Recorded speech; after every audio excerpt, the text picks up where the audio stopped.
അനുഗ്രഹീതരെ, അനുഗ്രഹീതമായ ഒരു ദിവസത്തിനായി കൂടി ദൈവത്തെ നമുക്ക് മഹത്വപ്പെടുത്താം. തിരുവചന ശ്രവണത്തിനായി ദേവാലയത്തിൽ വന്നിരിക്കുന്ന എല്ലാവരെയും ഹാർദമായി സ്വാഗതം ചെയ്യുന്നു. തിരുവചനം പ്രഘോഷിക്കുന്നതിനായി ആചാര്യശ്രേഷ്ഠൻ ബഹുമാനപ്പെട്ട ഫിലിപ്പൻ ചെറിയാനച്ചൻ കടന്നു വന്നിട്ടുണ്ട്. നിരുണ ഭദ്രാസനത്തിലെ കടമാൻകുളം സെൻറ്റ് ജോർജ് പള്ളി ഇടവക അംഗമാണ്. ഇപ്പോൾ വൈദിക സ്ഥാനത്തേക്ക് ഉയർത്തപ്പെട്ടതേ ഉള്ളൂ. പള്ളിയുടെ ചുമതല ലഭിച്ചിട്ടില്ല. പല സ്ഥലങ്ങളിലും സുവിശേഷ പ്രഘോഷണവുമായി ബന്ധപ്പെട്ട് വളരെ തിരക്കിലാണ്. നല്ല ആത്മീയ പ്രഭാഷണം നയിച്ച് അനേകരെ ദൈവസന്നിധിയിലേക്ക് ആകർഷിപ്പിക്കുവാൻ നല്ല താലന്തുകൾ ദൈവം നൽകിയിട്ടുള്ള യുവ വൈദിക ശ്രേഷ്ഠനെ ഇന്നത്തെ തിരുവചന പ്രഘോഷണത്തിന് വേണ്ടി ഇവിടേക്ക് ഹാർദമായി സ്വാഗതം ചെയ്യുന്നു. പരിമല സെമിനാരിൻ്റെ പേരിലും കടന്നു വന്നോ ഈ ദിവ്യവചനം ശ്രവിക്കുന്ന നിങ്ങൾ ഓരോരുത്തരുടെയും പേരിൽ ഇന്നത്തെ വചന പ്രഘോഷണത്തിനായി ക്ഷണിക്കുകയും ചെയ്യുന്നു.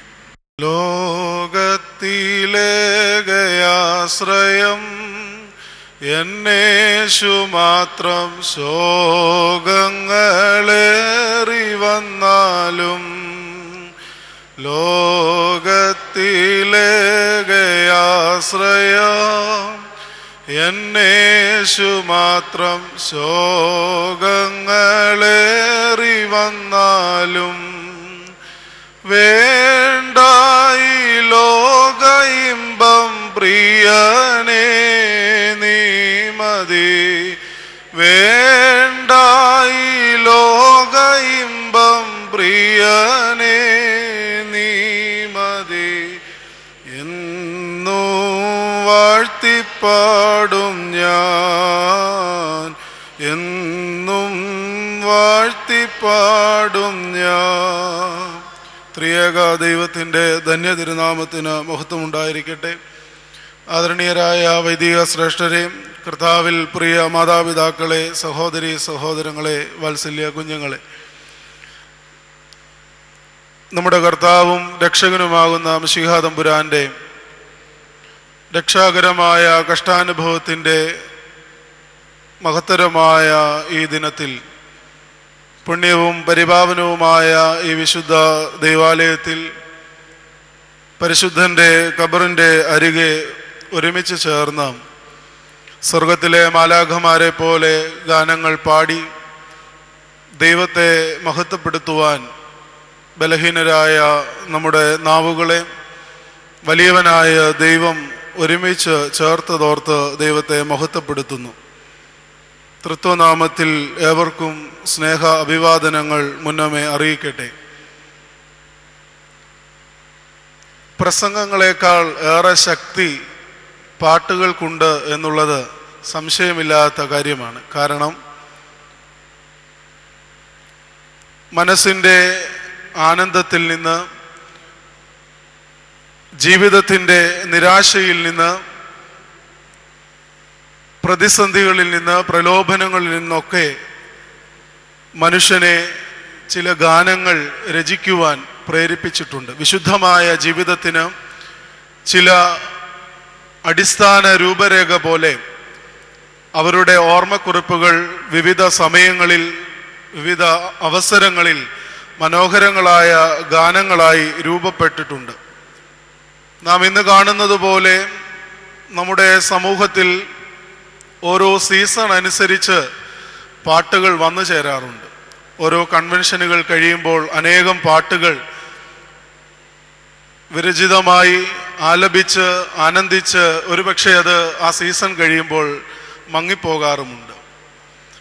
എന്നാൽ പിതാക്കന്മാർ ആത്മനൊമ്പരത്തോടുകൂടി വേദനയോടുകൂടി എഴുതിയ പാട്ടുകൾ ഇന്നും ഹൃദയങ്ങളിൽ മായാതെ മറയാതെ നാം സൂക്ഷിക്കുന്നുണ്ട് എന്നുള്ളത് വിസ്മരിക്കുവാൻ തരമില്ല. കാരണം ഈ പാട്ടുകൾക്ക് ശക്തിയുണ്ട് എന്ന് പറയുവാൻ കാരണം ഈ പാട്ടിൻ്റെ ശക്തി അറിഞ്ഞതുകൊണ്ടാവാം നമ്മുടെ പിതാക്കന്മാർ പ്രോസുകളേക്കാൾ കൂടുതൽ പോയട്രിക്ക് പ്രാധാന്യം കൊടുത്ത് നമ്മുടെ ആരാധനയെ മനോഹരമാക്കിയത്. മൽപ്പാന്മാർ ഗാനങ്ങൾ രചിച്ച് വിവിധ സമയങ്ങളിൽ അതിന് ഈണങ്ങൾ നൽകി ശ്രുതിമധുരമായി ആരാധന ഹൃദയങ്ങളിലേക്ക്, വിശ്വാസി സമൂഹത്തിലേക്ക് ഈ ഗാനങ്ങളെ നൽകിയപ്പോൾ ആരാധന എന്തുകൊണ്ടും ഭംഗിയേറിയതായി ആത്മനിറവുള്ളതായി എന്ന് വേണം കരുതുവാൻ. ഞാൻ ഓർക്കുകയായിരുന്നു, ധ്യാനപ്രസംഗത്തിന് മുമ്പ് ഇവിടെ പാടിയ പാട്ടുകളൊക്കെയും ഒരുമിച്ച് ചേർന്ന് പാടുമ്പോൾ ഇതിൻ്റെ അർത്ഥമറിഞ്ഞ് നാം പാടുന്നുണ്ട് എങ്കിൽ എത്രയോ ആനന്ദം നൽകുന്ന അനുഭവമാണ് ക്രിസ്തീയ ജീവിതത്തിൽ ഈ പാട്ടുകൾക്ക് നൽകുവാനുള്ളത്. സ്വർഗത്തിലെ മാലാഖമാർ ഇടപെടാതെ ദൈവത്തെ ഹല്ലേലൂയകൾ പാടി ഓശാന പാടി മഹത്വപ്പെടുത്തുമ്പോൾ മൺമയരായ മനുഷ്യരുടെ നാവുകൾ കൊണ്ട് ബലഹീനനായ മനുഷ്യനാകുന്ന എനിക്കും ദൈവമേ നിന്നെ മഹത്വപ്പെടുത്തുവാനുള്ള ഒരു വലിയ ഭാഗ്യം അവിടെ നിന്ന് ചൊരിഞ്ഞു തന്നുവല്ലോ എന്ന് നമ്മുടെ ഹൃദയങ്ങളിൽ ഓർക്കുവാൻ കഴിയുമ്പോൾ പാട്ടുകൾ ഏറെ അർത്ഥമുള്ളതായി തീരുന്നു എന്ന് വിസ്മരിക്കുവാൻ ഇടയാകാതെ നമ്മുടെ ഹൃദയങ്ങളിൽ ഇടം പിടിക്കും. ദാവീദ് രാജാവ് സങ്കീർത്തന ഭാഗങ്ങൾ രചിക്കുമ്പോൾ ഇത് പാട്ടുകളുടെ രൂപത്തിൽ രചിച്ച് രാജസദസ്സുകളിലും ആലയങ്ങളിലും പാടുവാനുള്ള ഈണത്തിൽ അതിനെ ക്രമപ്പെടുത്തി അത് മനോഹരമായി ആലപിക്കുവാനുള്ള വൈദഗ്ധ്യം നേടിയ ഒരു വ്യക്തിയായിരുന്നു. അനേകരുടെ പ്രീതിക്ക് പാത്രമായി തീരുവാനായിട്ട് ഈ ഗാനങ്ങൾക്ക് സാധ്യമായി. കാരണം മുമ്പ് പറഞ്ഞതുപോലെ തന്നെ ഈ ഗാനങ്ങൾ മനുഷ്യനെ നിരാശയിൽ നിന്ന് പ്രത്യാശയിലേക്കും വേദനയിൽ നിന്ന് സന്തോഷത്തിലേക്കും ആനന്ദത്തിലേക്കും ഒക്കെ മടക്കി കൊണ്ടുവരുവാൻ കഴിവുള്ളതാണ്. കാരണം ഈ പാട്ടുകൾ വേദനയോടുകൂടി ഉണ്ടായതാണ് എന്നുള്ളതാണ്. അങ്ങനെ സങ്കീർത്തനക്കാരൻ്റെ പാട്ടുകളെ വിവിധ തലങ്ങളിൽ വിവിധ വ്യത്യസ്ത കോണുകളിൽ നിന്നുകൊണ്ട് നമുക്ക് ദർശിക്കുവാനായിട്ട് സാധ്യമാകുന്നുണ്ട്. സങ്കീർത്തനക്കാരൻ ആത്മധൈര്യത്തോടുകൂടി ആത്മപ്രശംസയോടുകൂടി പറയുന്ന ഒരു സങ്കീർത്തനമാണ് ഇന്നത്തെ ധ്യാനത്തിനായി ദൈവത്തിൽ ശരണപ്പെട്ട് തിരഞ്ഞെടുക്കുന്നത്. 27-ാം സങ്കീർത്തനത്തിൽ 8-ാം വാക്യം ഇങ്ങനെ നാം വായിക്കുന്നു: എൻ്റെ മുഖം അന്വേഷിപ്പീൻ എന്ന് നിങ്കിൽ നിന്ന് കൽപ്പന വന്നു എന്ന് എൻ്റെ ഹൃദയം പറയുന്നു. യഹോവേ, ഞാൻ നിന്റെ മുഖം അന്വേഷിക്കുന്നു, നിന്റെ മുഖം എനിക്ക് മറക്കരുതേ. എൻ്റെ മുഖം അന്വേഷിപ്പീൻ, ഇത് ഇൻവെർട്ടഡ് കോമയിലാണ് കൊടുത്തിരിക്കുന്നത്. എൻ്റെ മുഖം അന്വേഷിപ്പീൻ എന്ന് നിങ്കിൽ നിന്ന് കൽപ്പന വന്നു എന്ന് എൻ്റെ ഹൃദയം പറയുന്നു. യഹോവേ, ഞാൻ നിന്റെ മുഖം അന്വേഷിക്കുന്നു, നിന്റെ മുഖം എനിക്ക് മറക്കരുതേ. ദൈവത്തിൻ്റെ മുഖത്തെ വ്യത്യസ്തമായ വീക്ഷണകോണുകളിൽ നിന്നുകൊണ്ട് കാണുവാൻ, ദൈവിക മുഖത്തിൻ്റെ ശോഭയെ ഹൃദയങ്ങളിൽ ആവോളം ചിത്രരൂപേണ ആവഹിച്ചെടുക്കുവാൻ ഒരു പക്ഷേ നമുക്ക് സാധിക്കാം. ഈ പരിശുദ്ധ മദ്ബഹായിൽ പ്രവേശിക്കുമ്പോൾ, ഈ തിരശീല നീക്കിയിട്ടിരിക്കുമ്പോൾ എല്ലാവർക്കും കാണുവാൻ കഴിയുന്ന ഈ ബലിപീഠത്തിൻ്റെ മുൻപിലായി ഉയർന്നു നിൽക്കുന്ന ക്രിസ്തുവിൻ്റെ ഒരു ചിത്രമുണ്ട്. പാറമേൽ ശക്തിപ്പെട്ട് ബലം പ്രാപിച്ച് ഉദ്ധിതനായി നിൽക്കുന്ന ക്രിസ്തുവിൻ്റെ ചിത്രമാണത്. ഉറപ്പുള്ള പാറമേൽ ദൃഢമായി കുലുങ്ങാത്തവനായി മാറ്റമില്ലാത്തവനായി ഉയർത്തെഴുന്നേറ്റ ക്രിസ്തുവിൻ്റെ ഒരു രൂപം. എത്രയോ ആനന്ദകരമായ ഒരു രൂപമാണത്.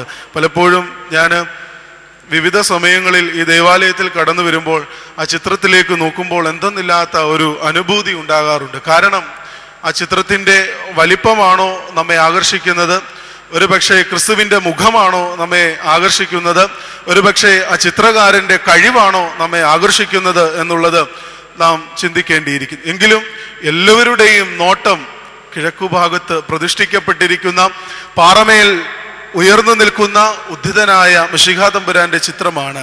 ആണിപ്പാടുള്ള കരങ്ങൾ കാണിച്ചുകൊണ്ട് ലോകത്തെ മുഴുവൻ വീണ്ടെടുപ്പിന്റെയും രക്ഷയുടെയും വാതിലിലേക്ക് ആഹ്വാനം ചെയ്തുകൊണ്ട് നിൽക്കുന്ന ക്രിസ്തുവിന്റെ മനോഹരമായ ഒരു ചിത്രം. എത്രയോ ആനന്ദകരമാണ് ഉദ്ധിതനായ ക്രിസ്തുവിന്റെ ആ രൂപം.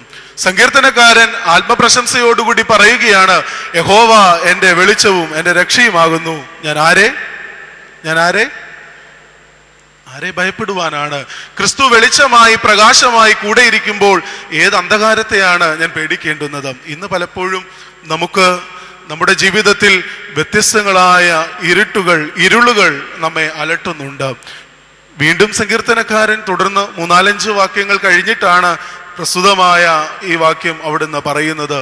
എൻ്റെ മുഖം അന്വേഷിപ്പീൻ എന്ന് നിങ്കൽ നിന്ന് കൽപ്പന വന്നു എന്ന് എൻ്റെ ഹൃദയം പറയുന്നു.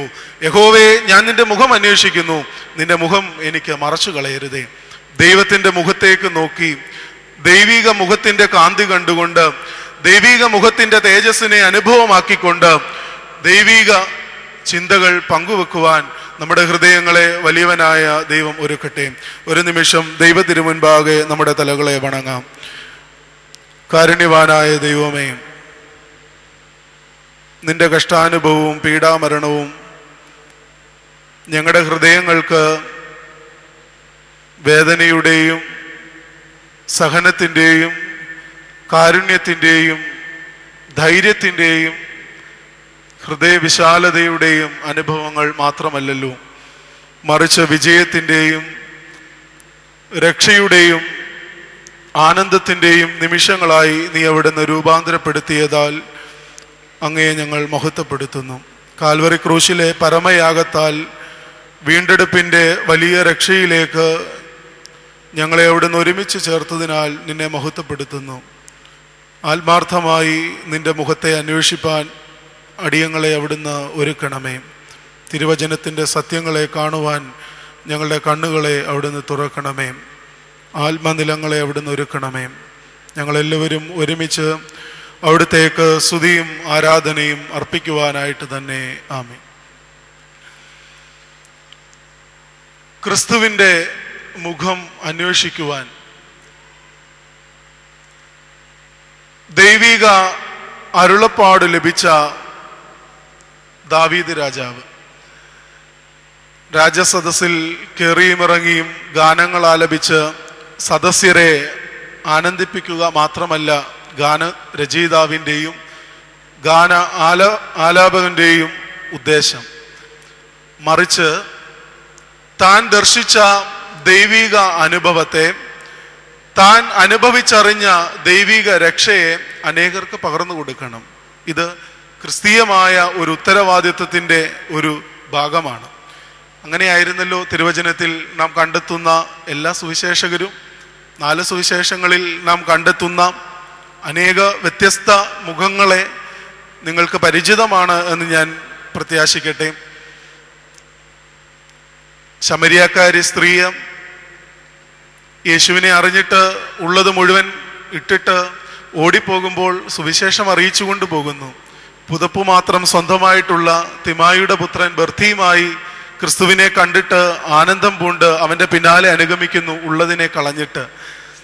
ലോകത്തിൽ ആയിരിക്കുമ്പോൾ മനുഷ്യന് നിക്ഷേപമായിട്ടുള്ളതും ലോകത്തിൽ ആയിരിക്കുമ്പോൾ മനുഷ്യൻ ആഗ്രഹിക്കുന്നതുമായ വിവിധ തലങ്ങളെ, വിവിധ പ്രശംസകളെ അവഗണിച്ചുകൊണ്ട് ദാവീദ് രാജാവും ഇപ്രകാരം ഒരു സങ്കീർത്തനം, അങ്ങനെ രചിതമായിരിക്കുന്ന ഈ സങ്കീർത്തനത്തിൻ്റെ വിവിധങ്ങളായ വശങ്ങളെ ദൈവാഭിമുഖമായി വിശ്വാസി ഹൃദയങ്ങൾക്ക് പകർന്നു കൊടുക്കുവാൻ ആഗ്രഹിക്കുന്നതാണ് 27-ാം സങ്കീർത്തനത്തിൻ്റെ ഉള്ളടക്കം. കാരണം ക്രിസ്തുവിനെ കുറിച്ച് അവിടുന്ന് നടത്തുന്ന ഒരു വലിയ പ്രഖ്യാപനമായിട്ട് ഒരു പക്ഷേ പഴയ നിയമഭാഗത്തിലെ ഈ സങ്കീർത്തന ഭാഗത്തെ നമുക്ക് കാണുവാനായിട്ട് സാധ്യമാകും. വരുവാനിരിക്കുന്ന മശിഹായുടെ വലിയ വെളിച്ചത്തിൻ്റെ അനുഭവത്തെക്കുറിച്ച്, വരുവാനിരിക്കുന്ന രക്ഷയുടെ വലിയ ആനന്ദ നിമിഷത്തെക്കുറിച്ച് ദാവീദ് രാജാവ് അവിടുന്ന് ഓർമ്മിപ്പിക്കുകയാണ്. വിശുദ്ധ കുർബാന പരസ്യമായി ആരംഭിക്കുമ്പോൾ മറ നീക്കപ്പെട്ട് സ്വർഗീയ ഊർശലേമിനെ നോക്കി യാത്ര ചെയ്യുവാൻ, ക്രിസ്തുവായി അവതരിച്ച ദൈവപുത്രനെ കാണുവാൻ ബേത്ലഹേം മുതൽ അങ്ങ് ഗോൽഗോത്ത വരെ ഉദ്ധിതനാകുന്ന ക്രിസ്തുവിൻ്റെ പരിപൂർണമായ ജീവചരിത്രത്തെ നാം വിശുദ്ധ ആരാധനയിലൂടെ ദർശിക്കുമ്പോൾ, അനുസ്മരിക്കുമ്പോൾ, ഇതിനു മുന്നോടിയായിട്ട് ശുശ്രൂഷക്കാരൻ ഗാനാലാപനം നടത്തും. വെള്ളിവോ നിറഞ്ഞോ രീശോ നിൻ വെളിവാൽ കാണുന്നു. നീ അവിടുന്ന് പ്രകാശമാണ്, നീ അവിടുന്ന് വെളിച്ചമാണ്, നീ അവിടുന്ന് രക്ഷയാണ്. ഈ പ്രകാശമാണ് ഞാൻ ഇവിടുന്ന് കാണുവാൻ പോകുന്നത്, ദർശിക്കുവാൻ പോകുന്നത്. ദൈവമേ, സ്വർഗത്തിൻ്റെ വാതിൽ തുറക്കുമ്പോൾ, സ്വർഗസിംഹാസനത്തിലേക്ക് ഞാൻ നോക്കുമ്പോൾ ഞാൻ കാണുവാൻ പോകുന്നത് ഇതുതന്നെയാണ്. നിന്റെ അത്ഭുതപൂർവമായ ആ പ്രകാശത്തെ നോക്കുവാൻ സാധ്യമാകാതെ മലയിൽ നിന്നിറങ്ങി വരുമ്പോൾ മൂശ തൻ്റെ മുഖം മൂടിക്കൊണ്ട് ഇറങ്ങി വരുന്നു. മോസസിന് ഈ മുഖം മൂടി കൊടുത്തത് യഹോവയാം ദൈവമാണ്. നിന്റെ ദിവ്യ തേജസ്സിനെ കണ്ടുകൊണ്ട് ദൈവമേ, എനിക്ക് ഈ ജനത്തിന്റെ നടുവിലേക്ക് ഇറങ്ങി വരുവാൻ കാരണം, ഇറങ്ങി വന്നാൽ നീ എന്നിലേക്ക് പകർന്നിരിക്കുന്ന ഈ ശോഭ ഈ ദൈവജനം കണ്ടിട്ട് ഒരുപക്ഷെ അവർ താഴെ വീണ് പോയേക്കാം.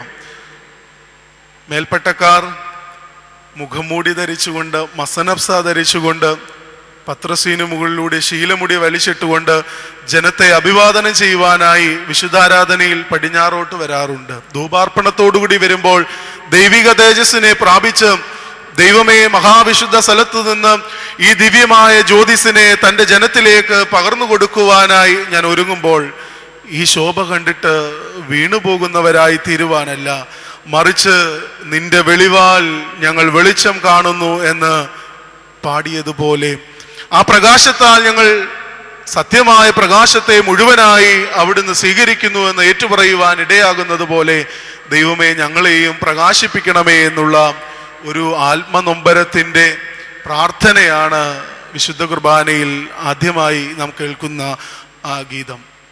എല്ലാവരെയും ഈ പ്രകാശത്തിലേക്ക് ഒരുക്കിക്കൊണ്ട് സത്യപ്രകാശത്തിൻ്റെ നൈർമല്യതയിലേക്ക് ക്ഷണിച്ചുകൊണ്ട് അവിടെ നിന്ന് ശുശ്രൂഷക്കാരൻ പാടുകയാണ്. നമ്മളെല്ലാവരും ചേർന്ന് പാടുന്നുണ്ട്, ദൈവമേ നിന്റെ വെളിച്ചത്താൽ ഞങ്ങൾ പ്രകാശം കാണുന്നു. ഇനിയും എൻ്റെ ജീവിതത്തിൽ ഇരുളിന് യാതൊരു സ്ഥാനവുമില്ല.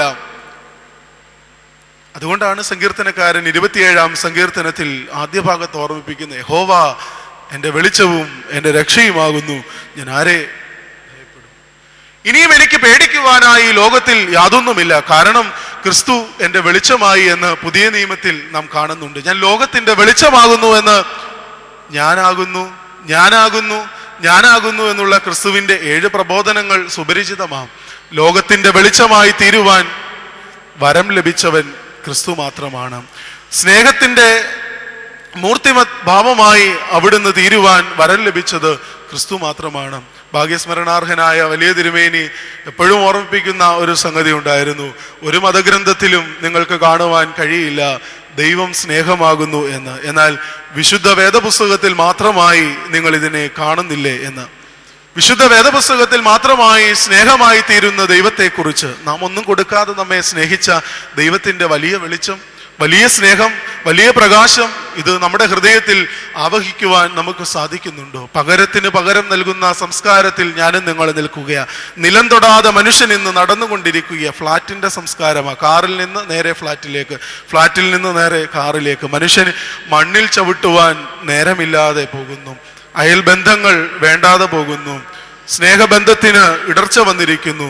കുടുംബങ്ങളിലും വ്യക്തികളിലും പരസ്പരമുള്ള സ്വരച്ചേർച്ചയില്ലായ്മ ഇന്ന് നമ്മുടെ ചുറ്റുവട്ടങ്ങളിലുണ്ട്, എൻ്റെയും നിങ്ങളുടെയും ജീവിതത്തിലുണ്ട്, ജീവിത സാഹചര്യങ്ങളിലുണ്ട്. ഓർക്കുക പ്രിയമുള്ളവരെ, ക്രിസ്തു പഠിപ്പിക്കുന്നു നിസ്വാർത്ഥമായ സ്നേഹത്തെക്കുറിച്ച്. ഗ്രീക്കിൽ പറയുന്ന അഗാപ്പെ എന്നാണ്. പകരം വെക്കുവാൻ യാതൊന്നുമില്ലാത്ത സ്നേഹം. ഇതാണ് കാൽവരി ക്രൂശിൽ പരമയാഗമായി തീർന്ന ക്രിസ്തു കാണിച്ചു തന്ന സത്യപ്രകാശത്തിൻ്റെ വെളിച്ചം. ഇനിയും ആരെയും ഭയപ്പെടുവാൻ എനിക്ക് തരമില്ല, കാരണം ഞാൻ ക്രിസ്തുവിനെ യഥാർത്ഥമായി തിരിച്ചറിഞ്ഞിരിക്കുന്നു. യഹോവ എൻ്റെ വെളിച്ചവും എൻ്റെ രക്ഷയുമാകുന്നു എന്ന് ധൈര്യത്തോടുകൂടി പറയുവാൻ സങ്കീർത്തനക്കാരന് സാധ്യമാകുന്നത് ഈ ലോകത്തിൻ്റെ തിന്മകൾക്ക് ഉപരിയായി ദൈവത്തെ ദർശിച്ചതുകൊണ്ടാണ്.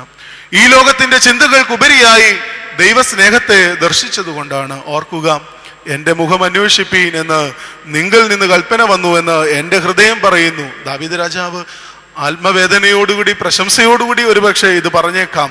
എങ്കിലും ഇത് പാടി കേൾക്കുമ്പോഴുള്ള ആനന്ദത്തെക്കാൾ അവൻ്റെ ഹൃദയത്തിൽ എന്തെന്നില്ലാത്ത ക്രിസ്തുവിൻ്റെ ഹൃദയവുമായുള്ള ഒരു ചേർച്ച, ക്രിസ്തുവിൻ്റെ മുഖവുമായിട്ടുള്ള ഒരു ചേർച്ച ദാവീദ് രാജാവ് ഈ സങ്കീർത്തന ഭാഗത്ത് അവതരിപ്പിക്കുന്നുണ്ട്.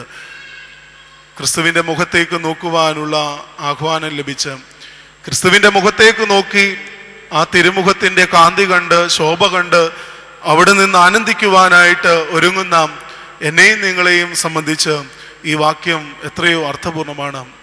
യഹോവേ നിന്റെ മുഖം എനിക്ക് മറക്കരുതേ, യഹോവേ നിന്റെ മുഖം എനിക്ക് മറക്കരുതേ എന്നുള്ള പ്രാർത്ഥനയോടുകൂടി തിരുമുഖത്തേക്ക് നോക്കുവാൻ നമ്മുടെ ഹൃദയങ്ങളെ നമുക്ക് അവിടുന്ന് ഒരുക്കാം. ഒരിക്കൽ ഒരു മരപ്പണിക്കാരൻ എന്നും രാവിലെ താൻ നടന്നു പോകുന്ന പാതയിലുള്ള ഒരു കുരിശടിയുടെ ചുവട്ടിൽ ചെന്ന് അല്പനേരം നിൽക്കും. എന്നും ആ കുരിശിൻ്റെ ചുവട്ടിൽ വന്നിട്ട് മുകളിലേക്ക് അല്പനേരം നോക്കി നിൽക്കും. എന്നും ഈ കാഴ്ച കാണുന്ന പള്ളിയിലെ വികാരിയച്ഛൻ ചോദിച്ചു, എന്താണ് എല്ലാ ദിവസവും താനിങ്ങനെ വന്നിട്ട് ഈ കുരിശിൻ്റെ ഇവിടെ വന്നിട്ട് ഇങ്ങനെ മുകളിലേക്ക് നോക്കി കുറച്ചു നേരം നിന്നിട്ട് നടന്നു പോകുന്നത്? ഇനിയും ഇതിനെന്തെങ്കിലും രൂപവ്യത്യാസം വരുത്തുവാനായിട്ടുണ്ടോ? ഇവിടെ എന്തെങ്കിലും പുതുതായിട്ട് ഞങ്ങൾ ചെയ്യേണ്ടതായിട്ടുണ്ടോ? ശില്പിയല്ലേ, അദ്ദേഹം എന്തെങ്കിലും പറഞ്ഞു കൊടുത്ത് അതിനെന്തെങ്കിലും കുറവുകൾ ഉണ്ടെങ്കിൽ അത് പരിഹരിച്ച് മുന്നോട്ട് പോകുവാനായിട്ട് ഈ അച്ഛൻ ആഗ്രഹിച്ചു. എന്നാൽ ക്രിസ്തുവിനെ നടന്നു പോകുന്ന വഴിക്ക് മുകളിലേക്ക് നോക്കി മാത്രം കണ്ടിട്ടുള്ള ഈ മനുഷ്യൻ പറയുകയാണ്, അക്രൈസ്തവനാണ്. ഞാൻ എന്നും ഈ കുരിശിൻ്റെ ചുവട്ടിൽ വരുമ്പോൾ ഞാൻ മുകളിലേക്ക് നോക്കും. ക്രിസ്തുവിൻ്റെ ആ മുഖവും എൻ്റെ മുഖവും തമ്മിൽ അല്പനേരം നോക്കി നിൽക്കുമ്പോൾ ആ ഹൃദയത്തിന് എന്നോട് ചിലതൊക്കെയും ആജ്ഞാപിക്കുവാനും ചിലതൊക്കെയും എന്നോട് സംവദിക്കുവാനും ആ മുഖത്തിന് ഉണ്ട് എന്നുള്ളത് ഞാൻ തിരിച്ചറിഞ്ഞ സത്യമാണ്. ക്രൂശിതമായിരിക്കുന്ന രൂപങ്ങളിലേക്ക് നോക്കിയിട്ട് ഒരുപക്ഷെ നമ്മുടെ ഹൃദയങ്ങൾ വേദനപ്പെട്ടേക്കാം. ക്രൂശിക്കപ്പെട്ടിരിക്കുന്ന ക്രിസ്തുവിൻ്റെ മുഖത്തേക്ക് നോക്കിയിട്ട് ദൈവമേ, ഞാൻ എങ്ങനെയാണ് ഈ മുഖത്തേക്കൊന്ന് നന്നായി ഒന്ന് നോക്കുന്നത്? എൻ്റെ ഹൃദയം അത്രമാത്രം വേദനപ്പെടുകയാണ് നിന്റെ മുഖത്തേക്ക് നോക്കുമ്പോൾ. കാരണം ചിത്രകാരൻ്റെ ഭാവനയിൽ എപ്പോഴും ക്രിസ്തുവിനെ ചിത്രീകരിക്കുന്നത് വേദനപ്പെടുന്ന മുഖമുള്ളവനായിട്ടാണ്. ചിരിക്കുന്ന ക്രിസ്തുവിൻ്റെ രൂപം ആർക്കും ഇതുവരെയും കാണുവാനായിട്ട് സാധ്യമായിട്ടില്ല. എപ്പോൾ കണ്ടാലും ക്രിസ്തു അല്പം വേദനയോടുകൂടി അല്പം തീക്ഷ്ണമായ ദുഃഖത്തിൻ്റെ അകത്തള ഭാവങ്ങളിലാണ് ക്രിസ്തുവിൻ്റെ മുഖം എപ്പോഴും നമ്മുടെ മുൻപിൽ അവതരിക്കാറ്. എന്നാൽ ക്രിസ്തുവിൻ്റെ മുഖത്തേക്ക് നോക്കി നിൽക്കുമ്പോൾ ഈ മുഖത്തിന് എന്നോട് ചിലതൊക്കെ പറയുവാനായിട്ടുണ്ട്. ക്രിസ്തുവിൻ്റെ മുഖത്തേക്ക് നോക്കി നിന്നുകൊണ്ട് ഈ പണിക്കാരൻ ഒരു ദിവസത്തേക്ക് മുഴുവനുള്ള ഊർജമാണ് വഹിച്ചുകൊണ്ട് ഇവിടെ നിന്ന് പോകുന്നത്. എൻ്റെ വീടും ഒരു കുരിശടിയുടെ സമീപത്താണ്. ഞാൻ പലപ്പോഴും വീടിനുള്ളിൽ ഇരുന്നു കൊണ്ട് ഈ റോഡിൽ കൂടി പോകുന്ന ആളുകളെ നോക്കുമ്പോൾ ഓർത്തഡോക്സുകാരായിട്ടുള്ളവരും ക്രിസ്ത്യാനികളായിട്ടുള്ളവരും ഒത്തിരി പേര് ഇതിൻ്റെ മുന്നിൽ കൂടി പോകാറുണ്ട്. എന്നാൽ എല്ലാ ചൊവ്വാഴ്ചയും വെള്ളിയാഴ്ചയും ചന്തയിലേക്ക് പോകുന്ന ഒരു ഹൈന്ദവ വല്യമ്മച്ചിയെ ഞാൻ എല്ലാ ചൊവ്വായും വെള്ളി ദിവസങ്ങളിൽ നന്നേ രാവിലെ കാണാറുണ്ട്. ഈ കുരിശടിയുടെ ഏതാണ്ട് അടുത്തെത്തുമ്പോൾ ഈ അമ്മ ചെരുപ്പൂരി കയ്യിൽ പിടിക്കും. കുരിശടി കടന്ന് അപ്പുറം ചെന്നിട്ട് മാത്രമേ ഈ ചെരുപ്പ് വെച്ചിട്ട് അവിടെ ഒന്ന് നമസ്കരിച്ച് കുരിശിലേക്ക് നോക്കിയിട്ട് ഈ അമ്മ ചെരുപ്പിട്ടുകൊണ്ട് നടന്നു പോകുന്നത് കണ്ടു. ഞാൻ അറിയാതെ ഓർത്തു പോവുകയായിരുന്നു, ദൈവമേ, ഒരു ക്രിസ്തീയ ജീവിതത്തിൽ ഇതുവരെയും എനിക്കോ എൻ്റെ കുടുംബക്കാർക്കോ തോന്നാത്ത ഈ വേദന നിന്റെ ക്രൂശിനെ കണ്ടിട്ട് ഈ സ്ത്രീക്ക് തോന്നിയല്ലോ. ഈ ചെരുപ്പ് അശുദ്ധമായതിനെ വഹിച്ചുകൊണ്ടാണ് കടന്നു പോകുന്നതെന്നുള്ള ബോധം ശുദ്ധീകൃതമായിരിക്കുന്ന ഒരു സ്ഥാനത്തെത്തിയപ്പോൾ ഒരു ഹൈന്ദവ സഹോദരിക്ക് നീ ഹൃദയത്തിൽ കൊടുത്തല്ലോ എന്ന് ഞാൻ ഓർത്തു. ഒരിക്കൽ ഞാൻ ആ കുരിശിൻ്റെ അരികിൽ നിൽക്കുമ്പോൾ ഒരു മനുഷ്യൻ എൻ്റെ കയ്യിലേക്ക് കുറേ നാണയത്തുട്ടുകൾ തന്നിട്ട് പറഞ്ഞു, ഇത് ആ വഞ്ചികയിലിടണം. ഞാൻ ചോദിച്ചു, താങ്കൾ എന്താ കയറി ഇത് ഇടാത്തത്? അപ്പോൾ അദ്ദേഹം മുഖം ഇങ്ങനെ മൂടിക്കാണിച്ചു. അദ്ദേഹം അല്പം മദ്യപിച്ചിട്ടുണ്ട് എന്നുള്ളത് എനിക്ക് മനസ്സിലാക്കുവാനായിട്ട് ഇടയായി. അന്നേരവും ഞാൻ ഇത് തന്നെ മനസ്സിലോർത്തു, ദൈവമേ, അദ്ദേഹം ഒരു കുടിയനാണെങ്കിലും അവൻ്റെ മനസ്സിൽ നീ ബോധം കൊടുത്തല്ലോ. തിന്മ ചെയ്തിട്ട് ദൈവസന്നിധിയിൽ വരുവാൻ മടിക്കുന്ന ഹൃദയങ്ങൾക്ക് ദൈവം അവിടുന്ന് അനുതാപകനായി കൂടെയിരിക്കും. പാപത്തെക്കുറിച്ച് അനുതപിക്കുവാനുള്ള മാർഗം കൊടുത്തിട്ടും അനുദപിക്കുവാൻ അവസരം ലഭിച്ചിട്ടും അനുദപിക്കാതിരിക്കുമ്പോൾ, ഹൃദയങ്ങളിൽ വേദനയുള്ളപ്പോഴും കുത്തുകൊള്ളുന്ന ജീവിത സാഹചര്യങ്ങളിലായിരിക്കുമ്പോഴും പ്രിയമുള്ളവരെ, നമുക്ക് അനുദപിക്കുവാൻ കഴിയുന്നില്ലെങ്കിൽ ഇരുളായ ജീവിതത്തിന്റെ അധ്യായം നമ്മിൽ തുറക്കപ്പെട്ടു. ഇരുളായ ജീവിതത്തിന്റെ അധ്യായം നമ്മൾ അവിടുന്ന് ആരംഭിക്കുകയാണ്. ഒരിക്കൽ പോലും ജീവിതത്തിന്റെ നല്ല അനുഭവങ്ങളിൽ, ഒരിക്കൽ പോലും ജീവിതത്തിന്റെ സാധാരണമായ ജീവിത സുഖങ്ങളിൽ അവിടെ നിന്ന് ദൈവമേ എന്നെ തളച്ചു കളയരുതേ എന്ന് പ്രാർത്ഥിക്കുവാൻ നമുക്ക് ഇടയാകണം.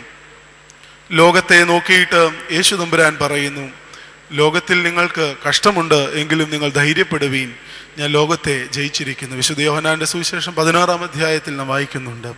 ലോകത്തെ ജയിച്ച ദൈവത്തിന്റെ സ്നേഹമാണ്, കാരുണ്യത്തിന്റെ മുഖമാണ് ക്രിസ്തു ഹൃദയങ്ങളിൽ അവിടുന്ന് പകർന്നു നൽകുന്നത്. യഹോവയാം ദൈവം അവിടുന്ന് അരുളി ചെയ്യുന്നത്, എന്റെ മുഖം അന്വേഷിപ്പീൻ എന്ന് നിങ്ങൾ നിന്ന് കൽപ്പന വന്നു എന്ന് ദാവീദ് രാജാവ് വിളിച്ചു പറയുന്നത്, യഹോവയാം ദൈവത്തിന്റെ മുഖത്തെ അന്വേഷിച്ചുകൊണ്ട് വെളിച്ചത്തിന്റെ രക്ഷയിലേക്ക്, ആനന്ദത്തിലേക്ക്, പ്രകാശത്തിലേക്ക് കടന്നു വരുവാനുള്ള വലിയ ആഹ്വാനത്തെ ക്രിസ്തീയ ജീവിതത്തിൽ എനിക്ക് നിങ്ങൾക്കും മാതൃകയാക്കുവാനുള്ള പ്രേരണയായിട്ടാണ്.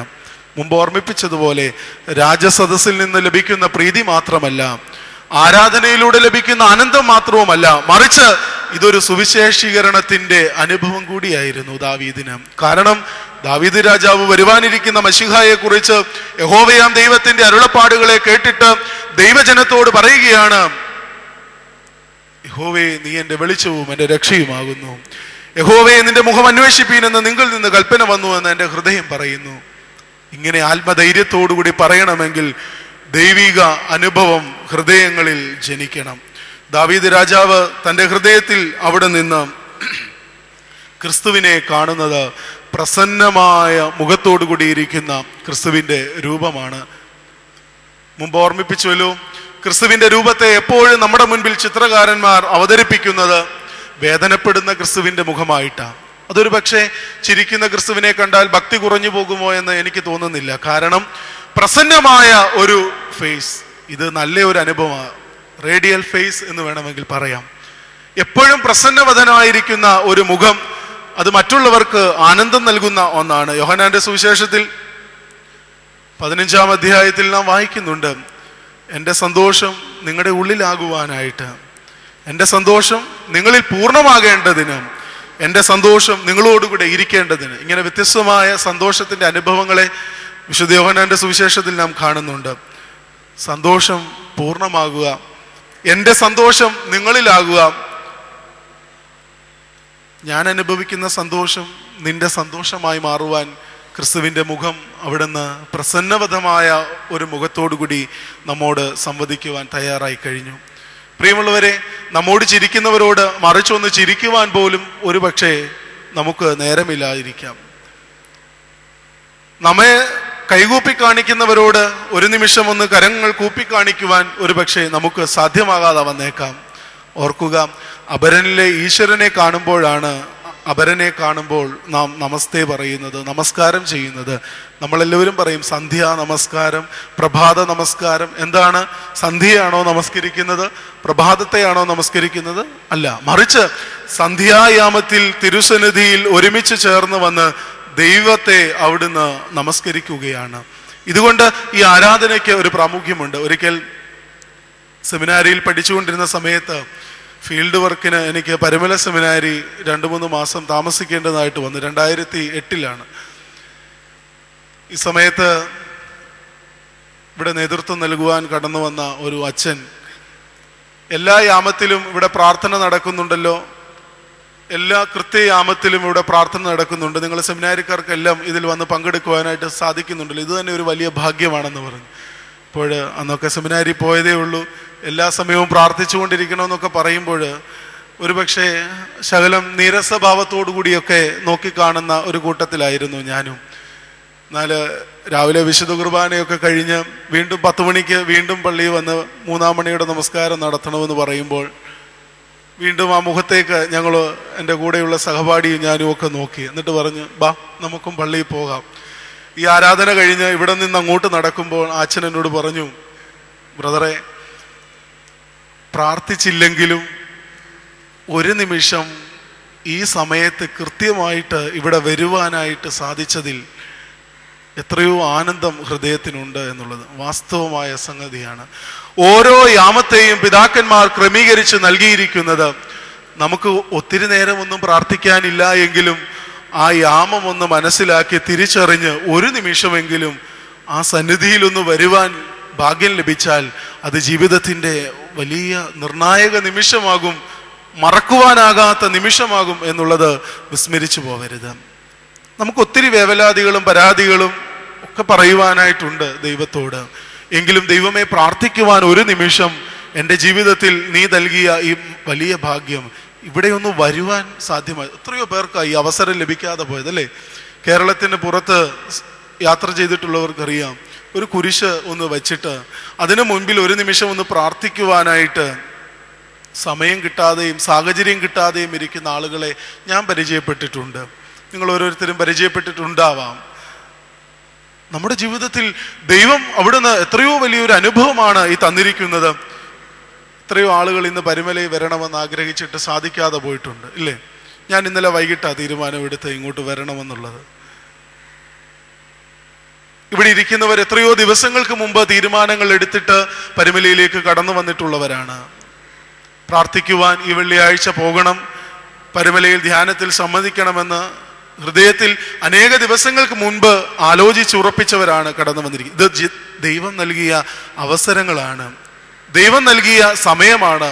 ഇതിനെ ജീവിതത്തിൻ്റെ താളക്രമം അനുസരിച്ച് ഇതിനെ നാം ഉപയോഗിക്കുമ്പോൾ സുഖദുഃഖ സമ്മിശ്രമായി ജീവിതത്തിൽ ഒരു അനുഭൂതി സൃഷ്ടിച്ചെടുക്കുവാൻ നമുക്ക് സാധ്യമാകും. പലപ്പോഴും നമുക്ക് സമയമില്ല എന്നുള്ള പരാതി നമ്മുടെ മുമ്പിൽ നിൽക്കാറുണ്ട്. നമ്മുടെ പരാതികളും നമ്മുടെ പരിഭവങ്ങളും എപ്പോഴും ക്രിസ്തുവിൻ്റെ മുൻപിൽ നാം നിരത്തി കൊടുക്കുമ്പോൾ ക്രിസ്തു പ്രസന്നവധമായ മുഖത്തോടുകൂടി നമ്മോട് ചോദിക്കുന്നു, നിന്റെ ഹൃദയത്തിൽ നിനക്ക് സന്തോഷിക്കുവാൻ സാധിക്കുന്നുണ്ടോ? ഇതൊരു വലിയ ചോദ്യമാണ്, അല്ലേ? ഹൃദയത്തിൽ നിനക്ക് സന്തോഷിക്കുവാൻ സാധിക്കുന്നുണ്ടോ? ആർക്കാ സന്തോഷിക്കുവാൻ കഴിയുന്നത്? ഒരുപക്ഷെ ഈ പ്രസംഗിക്കുന്ന എനിക്കോ നിങ്ങൾക്കോ നിങ്ങളുടെ ഹൃദയങ്ങളെ അറിയുന്ന ദൈവം തമ്പുരാനോട് ചോദിച്ചാൽ അറിയാം. എത്രയോ ചിന്തകൾ ഈ മനസ്സിൽ കൂടെ ഒക്കെ കടന്നു പോകുന്നുണ്ട്, അല്ലേ? എങ്ങനെയാ സന്തോഷിക്കുവാൻ കഴിയുന്നത്? എവിടെയാ സന്തോഷിക്കുവാൻ കഴിയുന്നത്? മനുഷ്യൻ ഇന്ന് നേറുന്ന പ്രശ്നങ്ങൾ മാത്രമേ ഉള്ളൂ. സാമ്പത്തികമായിക്കൊള്ളട്ടെ, ദാരിദ്ര്യമായിക്കൊള്ളട്ടെ, ദുഃഖങ്ങളായിക്കൊള്ളട്ടെ, പീഡകളായിക്കൊള്ളട്ടെ, വേദനകളായിക്കൊള്ളട്ടെ, എന്ത് തന്നെയായാലും സന്തോഷിക്കുവാൻ തരമില്ലാതിരിക്കുന്നവരുടെ നടുവിൽ ക്രിസ്തുവിൻ്റെ ഹൃദയം പറയുന്നു, എൻ്റെ സന്തോഷം നിങ്ങളിലായിരിക്കാൻ, എൻ്റെ സന്തോഷം നിങ്ങളിലായിരിക്കാൻ. ഇതെന്താ അർത്ഥമാക്കുന്നത്? ക്രിസ്തുവിന് സന്തോഷിക്കുന്ന ഒരു ഹൃദയമുണ്ടായിരുന്നു. മറ്റുള്ളവരുടെ നല്ല അനുഭവങ്ങളെ കണ്ടിട്ട് സന്തോഷിക്കുവാനായി ക്രിസ്തുവിൻ്റെ ഹൃദയം നമ്മെ ക്ഷണിക്കുന്നുണ്ട്. പലപ്പോഴും നമുക്ക് സാധ്യമാകാതെ വരുന്നുണ്ട്, അല്ലേ? നമ്മുടെ ജീവിതത്തിൽ പലപ്പോഴും നമുക്ക് സാധ്യമാകാതെ വരുന്ന ഒന്നാണ് മറ്റുള്ളവരുടെ സന്തോഷത്തെ നമ്മുടെ സന്തോഷമായി കാണുവാനുള്ള ഒരു മനോഭാവം ഇടുങ്ങിയ മനസ്സിലേക്ക് നാം അങ്ങായി പോവുകയാണ്. മറ്റുള്ളവരുടെ വേദനകൾ നമ്മിലെ വേദനയായി ഒന്ന് കാണുവാൻ നമുക്ക് സാധിക്കാതെ വരുമ്പോൾ ദൈവമേ, ഞാൻ ഓർത്തു പോകാറുണ്ട്, എന്തോ ഒരു ദുഷ്ട മനുഷ്യൻ, അല്ലേ? നമ്മെക്കുറിച്ച് തന്നെ നാം നമ്മോടൊന്ന് ചോദിക്കണം, ദൈവമേ, ഇങ്ങനെ ജീവിക്കുമ്പോൾ ഞാൻ എന്തൊരു ദുഷ്ട മനുഷ്യനാണ്. എൻ്റെ ഹൃദയത്തിൽ ഈ ദുഷ്ടമായ ആലോചനയ്ക്ക് ഇനിയും ഇടം കൊടുക്കുവാൻ ഇടയില്ല. കാരണം യഹോവ എൻ്റെ വെളിച്ചമാകുന്നു. പ്രകാശമായി ഉദിച്ചിരിക്കുന്ന ക്രിസ്തുവിന്റെ വെളിച്ചം സന്തോഷത്തിന്റെ പ്രസന്നമായിരിക്കുന്ന മുഖത്തെ ക്രൈസ്തവ ഹൃദയങ്ങളിലേക്ക്, വിശ്വാസ ഹൃദയങ്ങൾക്ക് അവിടുന്ന് പകർന്നു നൽകുകയാണ്. അതുകൊണ്ടാണ് എൻ്റെ മുഖം അന്വേഷിപ്പീൻ എന്ന് ഇൻവെർട്ടഡ് കോമയിലാണ് കൊടുത്തിരിക്കുന്നത്. ക്രിസ്തു അവിടെ നിന്ന് പിതാവാൻ ദൈവത്തിന്റെ മുഖത്തേക്ക് നോക്കി പ്രാർത്ഥിക്കുന്നുണ്ട്. കാൽവറിയിൽ കിടന്ന് പറയുന്നു, ദൈവമേ, നിന്റെ ഇഷ്ടം എന്നിൽ നിറവേറണമേ, നിന്റെ ഇഷ്ടം എന്നിൽ നിറവേറണമേ. ദൈവത്തിൻ്റെ ഇഷ്ടം നിറവേറുവാനായി വിനയപ്പെടുന്ന സുപുത്രൻ്റെ പ്രാർത്ഥന എത്രയോ ആനന്ദകരമായിട്ടുള്ള ഒരു പ്രാർത്ഥനയാണ്. പ്രസന്നവധമായ മുഖത്തോടുകൂടി ആയിരിക്കുന്ന ക്രിസ്തുവിൻ്റെ മുഖത്തേക്ക് നോക്കിക്കൊണ്ട് നമ്മിലെ സന്തോഷം അവിടുന്ന് പൂർത്തിപദത്തിലേക്ക് എത്തിക്കുവാൻ, അവരൻ്റെ സന്തോഷം നമ്മുടെ സന്തോഷമായി ഏറ്റുവാങ്ങുവാൻ ക്രിസ്തുവിൻ്റെ ഹൃദയം, ക്രിസ്തുവിൻ്റെ മുഖം നമ്മോട് ആവശ്യപ്പെടുകയാണ്. തയ്യാറാണോ? ക്രിസ്തുവിൻ്റെ മുഖത്തേക്ക് നോക്കിയിട്ട് ദൈവമേ, നിന്നിലെ സന്തോഷം എന്നിലേക്ക് പകർന്നു നിന്ന് അവിടെ നിന്ന് എന്നെ കൂടി നിന്റെ സന്തോഷത്തിൽ പങ്കുകാരനാക്കണമേ എന്ന് പറയുവാൻ തയ്യാറാണോ? ക്രിസ്തുവിൻ്റെ മുഖത്തേക്ക് നോക്കുമ്പോൾ ഒരുപക്ഷെ നാം കാണുന്ന സഹനത്തിൻ്റെയും ത്യാഗത്തിൻ്റെയും വിനയത്തിൻ്റെയും അല്ലെങ്കിൽ ചിരിക്കാത്ത ഒരു മുഖം മാത്രമല്ല ക്രിസ്തുവിനുള്ളത്, മറിച്ച് സന്തോഷിക്കുന്ന ക്രിസ്തുവിൻ്റെ മുഖങ്ങളുണ്ട്. എവിടെയാണ് ക്രിസ്തു സന്തോഷിച്ചത്? ക്രിസ്തുവിന് സന്തോഷിക്കുവാൻ വകയുണ്ടായിരുന്നു. ക്രിസ്തുവിൻ്റെ ഹൃദയം ഒന്ന് നോക്കിയാൽ എത്രയോ വേദനകളാണ്. അത്ഭുതപ്പെട്ടു പോകും. ഓർത്തു പോവുകയാണ്, ഇന്നിൻ്റെ ലോകത്തിലായിരിക്കുമ്പോൾ ഒരു സഹോദരൻ ഒരിക്കൽ എന്നോട് പറഞ്ഞു, വേദനയും പ്രയാസവും കഷ്ടതയും രോഗവും ഇല്ലാത്ത ഒരു ലോകവും ഒരു സഭയും ഉണ്ടെങ്കിൽ അതിൽ അംഗമായിരിക്കുവാനാണ് എനിക്ക് ആഗ്രഹമെന്ന്. ഞാനപ്പോൾ ഇടയ്ക്ക് കോട്ടയത്തു നിന്ന് ചങ്ങനാശ്ശേരിയിലേക്ക് വരുമ്പോൾ 1-2 ഫ്ലെക്സ് ബോർഡുകൾ കണ്ടു. നിങ്ങളുടെ പാപം മാറ്റും, രോഗം മാറ്റും, ദുഃഖം മാറ്റും, കടബാധ്യത മാറ്റും, 1-2 കാര്യങ്ങൾ ഇങ്ങനെ സ്റ്റാറിട്ട് എല്ലാവർക്കും പെട്ടെന്ന് ആകർഷിക്കത്തക്ക രീതിയിൽ കൊടുത്തിരിക്കുക. ഞാൻ ഓർക്കായിരുന്നു, ആ സഹോദരൻ ഇത് കണ്ടിരുന്നെങ്കിൽ തീർച്ചയായും അവിടെ പോയേനെ, ഇല്ലേ? ക്രിസ്തുവിന്റെ ജീവിതത്തിലേക്ക് ഒരു നിമിഷം പോലും നോക്കുവാൻ സാധ്യമാകാതെ, പ്രസന്നവദമായ ക്രിസ്തുവിന്റെ മുഖത്തിലെ സന്തോഷത്തെ അനുഭവവേദ്യമാകാതെ, ക്രിസ്തീയ ജീവിതത്തിന്റെ നൈർമല്യതയെ അനുഭവമാക്കി എന്ന് പറയുവാൻ, ക്രിസ്തീയ ജീവിതത്തിന്റെ അഭിമാനപൂർവ്വം ക്രിസ്ത്യാനി എന്ന് പറയുന്ന എനിക്ക് നിങ്ങൾക്കും നാണമില്ലേ എന്നാണ് ഞാൻ ചോദിക്കുന്നത്. കാരണം പറയുന്നത് എനിക്ക് കഷ്ടതയില്ലാത്ത ജീവിതം വേണം. നാണക്കേടാ, ഇത് പറയരുത്. സൺഡേ സ്കൂൾ ക്ലാസ്സുകളിൽ 10ാം ക്ലാസ്സിൽ പാഠാവലിയിൽ കുഞ്ഞുങ്ങളെ പഠിപ്പിക്കുന്നുണ്ട്, കഷ്ടത ക്രിസ്ത്യാനിയുടെ വരമാണ്. എന്താ വരം? അനേക ദിവസത്തെ ജാഗരണത്തിലൂടെ, അനേക ദിവസത്തെ പ്രാർത്ഥനയിലൂടെ ദൈവത്തെ പ്രീതിപ്പെടുത്തി ഒരു ഭക്തന് ലഭിക്കുന്ന അനുഗ്രഹമാണ് കഷ്ടത. സ്വീകരിക്കാൻ പറ്റുന്ന സംഗതിയാണോ? സ്വീകരിക്കാൻ പറ്റുമോ നമുക്ക്? കഷ്ടത ക്രിസ്ത്യാനിയുടെ വരമാണെന്ന് പറഞ്ഞാൽ അച്ഛൻ്റെ പണിക്ക് പോകാൻ പറയും, ഇല്ലേ? കഷ്ടത അനുഭവിക്കുവാൻ ആർക്കാ തയ്യാറ്? എനിക്ക് തയ്യാറാണോ? നിങ്ങൾക്ക് തയ്യാറാണോ? അല്ല. പക്ഷേ ക്രിസ്തുവിന്റെ മുഖം സന്തോഷത്തോടുകൂടി, പ്രസന്നവദമായിരിക്കുന്ന മുഖം സന്തോഷിക്കുന്നവരോടുകൂടി സന്തോഷിക്കുവാൻ, എൻ്റെ സന്തോഷം നിങ്ങളിൽ പൂർണ്ണമാകുവാൻ ഞാനിതാ എല്ലാം സഹിക്കുവാൻ തയ്യാറായിരിക്കുകയാണ്. കഷ്ടപ്പെടുവാനും ഞാൻ സന്തോഷത്തോടുകൂടി അവിടുന്ന് വിധേയപ്പെടുന്നു. അതുകൊണ്ടാണ് പറയുന്നത്, ക്രിസ്തു അവിടുന്ന് ഓർമ്മിപ്പിക്കുന്നു, എൻ്റെ ആഹാരമോ എന്നെ അയച്ചവൻ്റെ ഇഷ്ടം ചെയ്യുന്നതാണ്. എൻ്റെ ആഹാരമോ എന്നെ അയച്ചവൻ്റെ ഇഷ്ടം ചെയ്ത് ആ വേലയെ തികയ്ക്കുന്നതാണ് എൻ്റെ ആഹാരം. ക്രിസ്തു ഇങ്ങനെയുള്ള ഒരു ആഹാരം ഭക്ഷിച്ചിട്ട് അനേക നാൾ യാത്ര ചെയ്തു. 3.5 കൊല്ലം മാത്രമാണ് സുവിശേഷവൽക്കരണത്തിന് ദൈവജനത്തെ ഒരുക്കുവാൻ ക്രിസ്തുനാഥൻ ഉപയോഗിച്ചത്. അധികമൊന്നും അല്ല കേട്ടോ. നമ്മുടെ ജീവിതത്തിൽ 27 വയസ്സുള്ള എനിക്കും 60 വയസ്സുള്ള നിങ്ങൾക്കും 17 വയസ്സുള്ള കുഞ്ഞിനും ഒക്കെ സാധ്യമാകുന്ന ഒരു തലമുണ്ട്. ക്രിസ്തുവിനെ കുറിച്ച്, ക്രിസ്തുവിന്റെ ഹൃദയവിശാലതയെക്കുറിച്ച് അറിഞ്ഞ് പെരുമാറുവാനുള്ള ക്രിസ്തീയ ദൗത്യം. ഇത് മറന്നു പോകുമ്പോൾ സന്തോഷിക്കുന്ന ക്രിസ്തുവിന്റെ മുഖത്തെ ഒരിക്കൽ പോലും കാണുവാനായിട്ട് എനിക്കും നിങ്ങൾക്കും സാധ്യമാകാതെ വരുന്നു. വേദനപ്പെടുന്ന ക്രിസ്തുവിന്റെ മുഖവുമുണ്ട്, അത് മറ്റൊരു തലത്തിലാണ് നാം കാണുന്നത്. എന്നാൽ സന്തോഷിക്കുന്ന ക്രിസ്തുവിന്റെ മുഖത്തെ കാണുവാൻ ഇടയാകണമെങ്കിൽ സന്തോഷം ഉള്ളിൽ പൂർണ്ണമാകണം. ആരുടെ സന്തോഷം? ആരുടെ സന്തോഷം?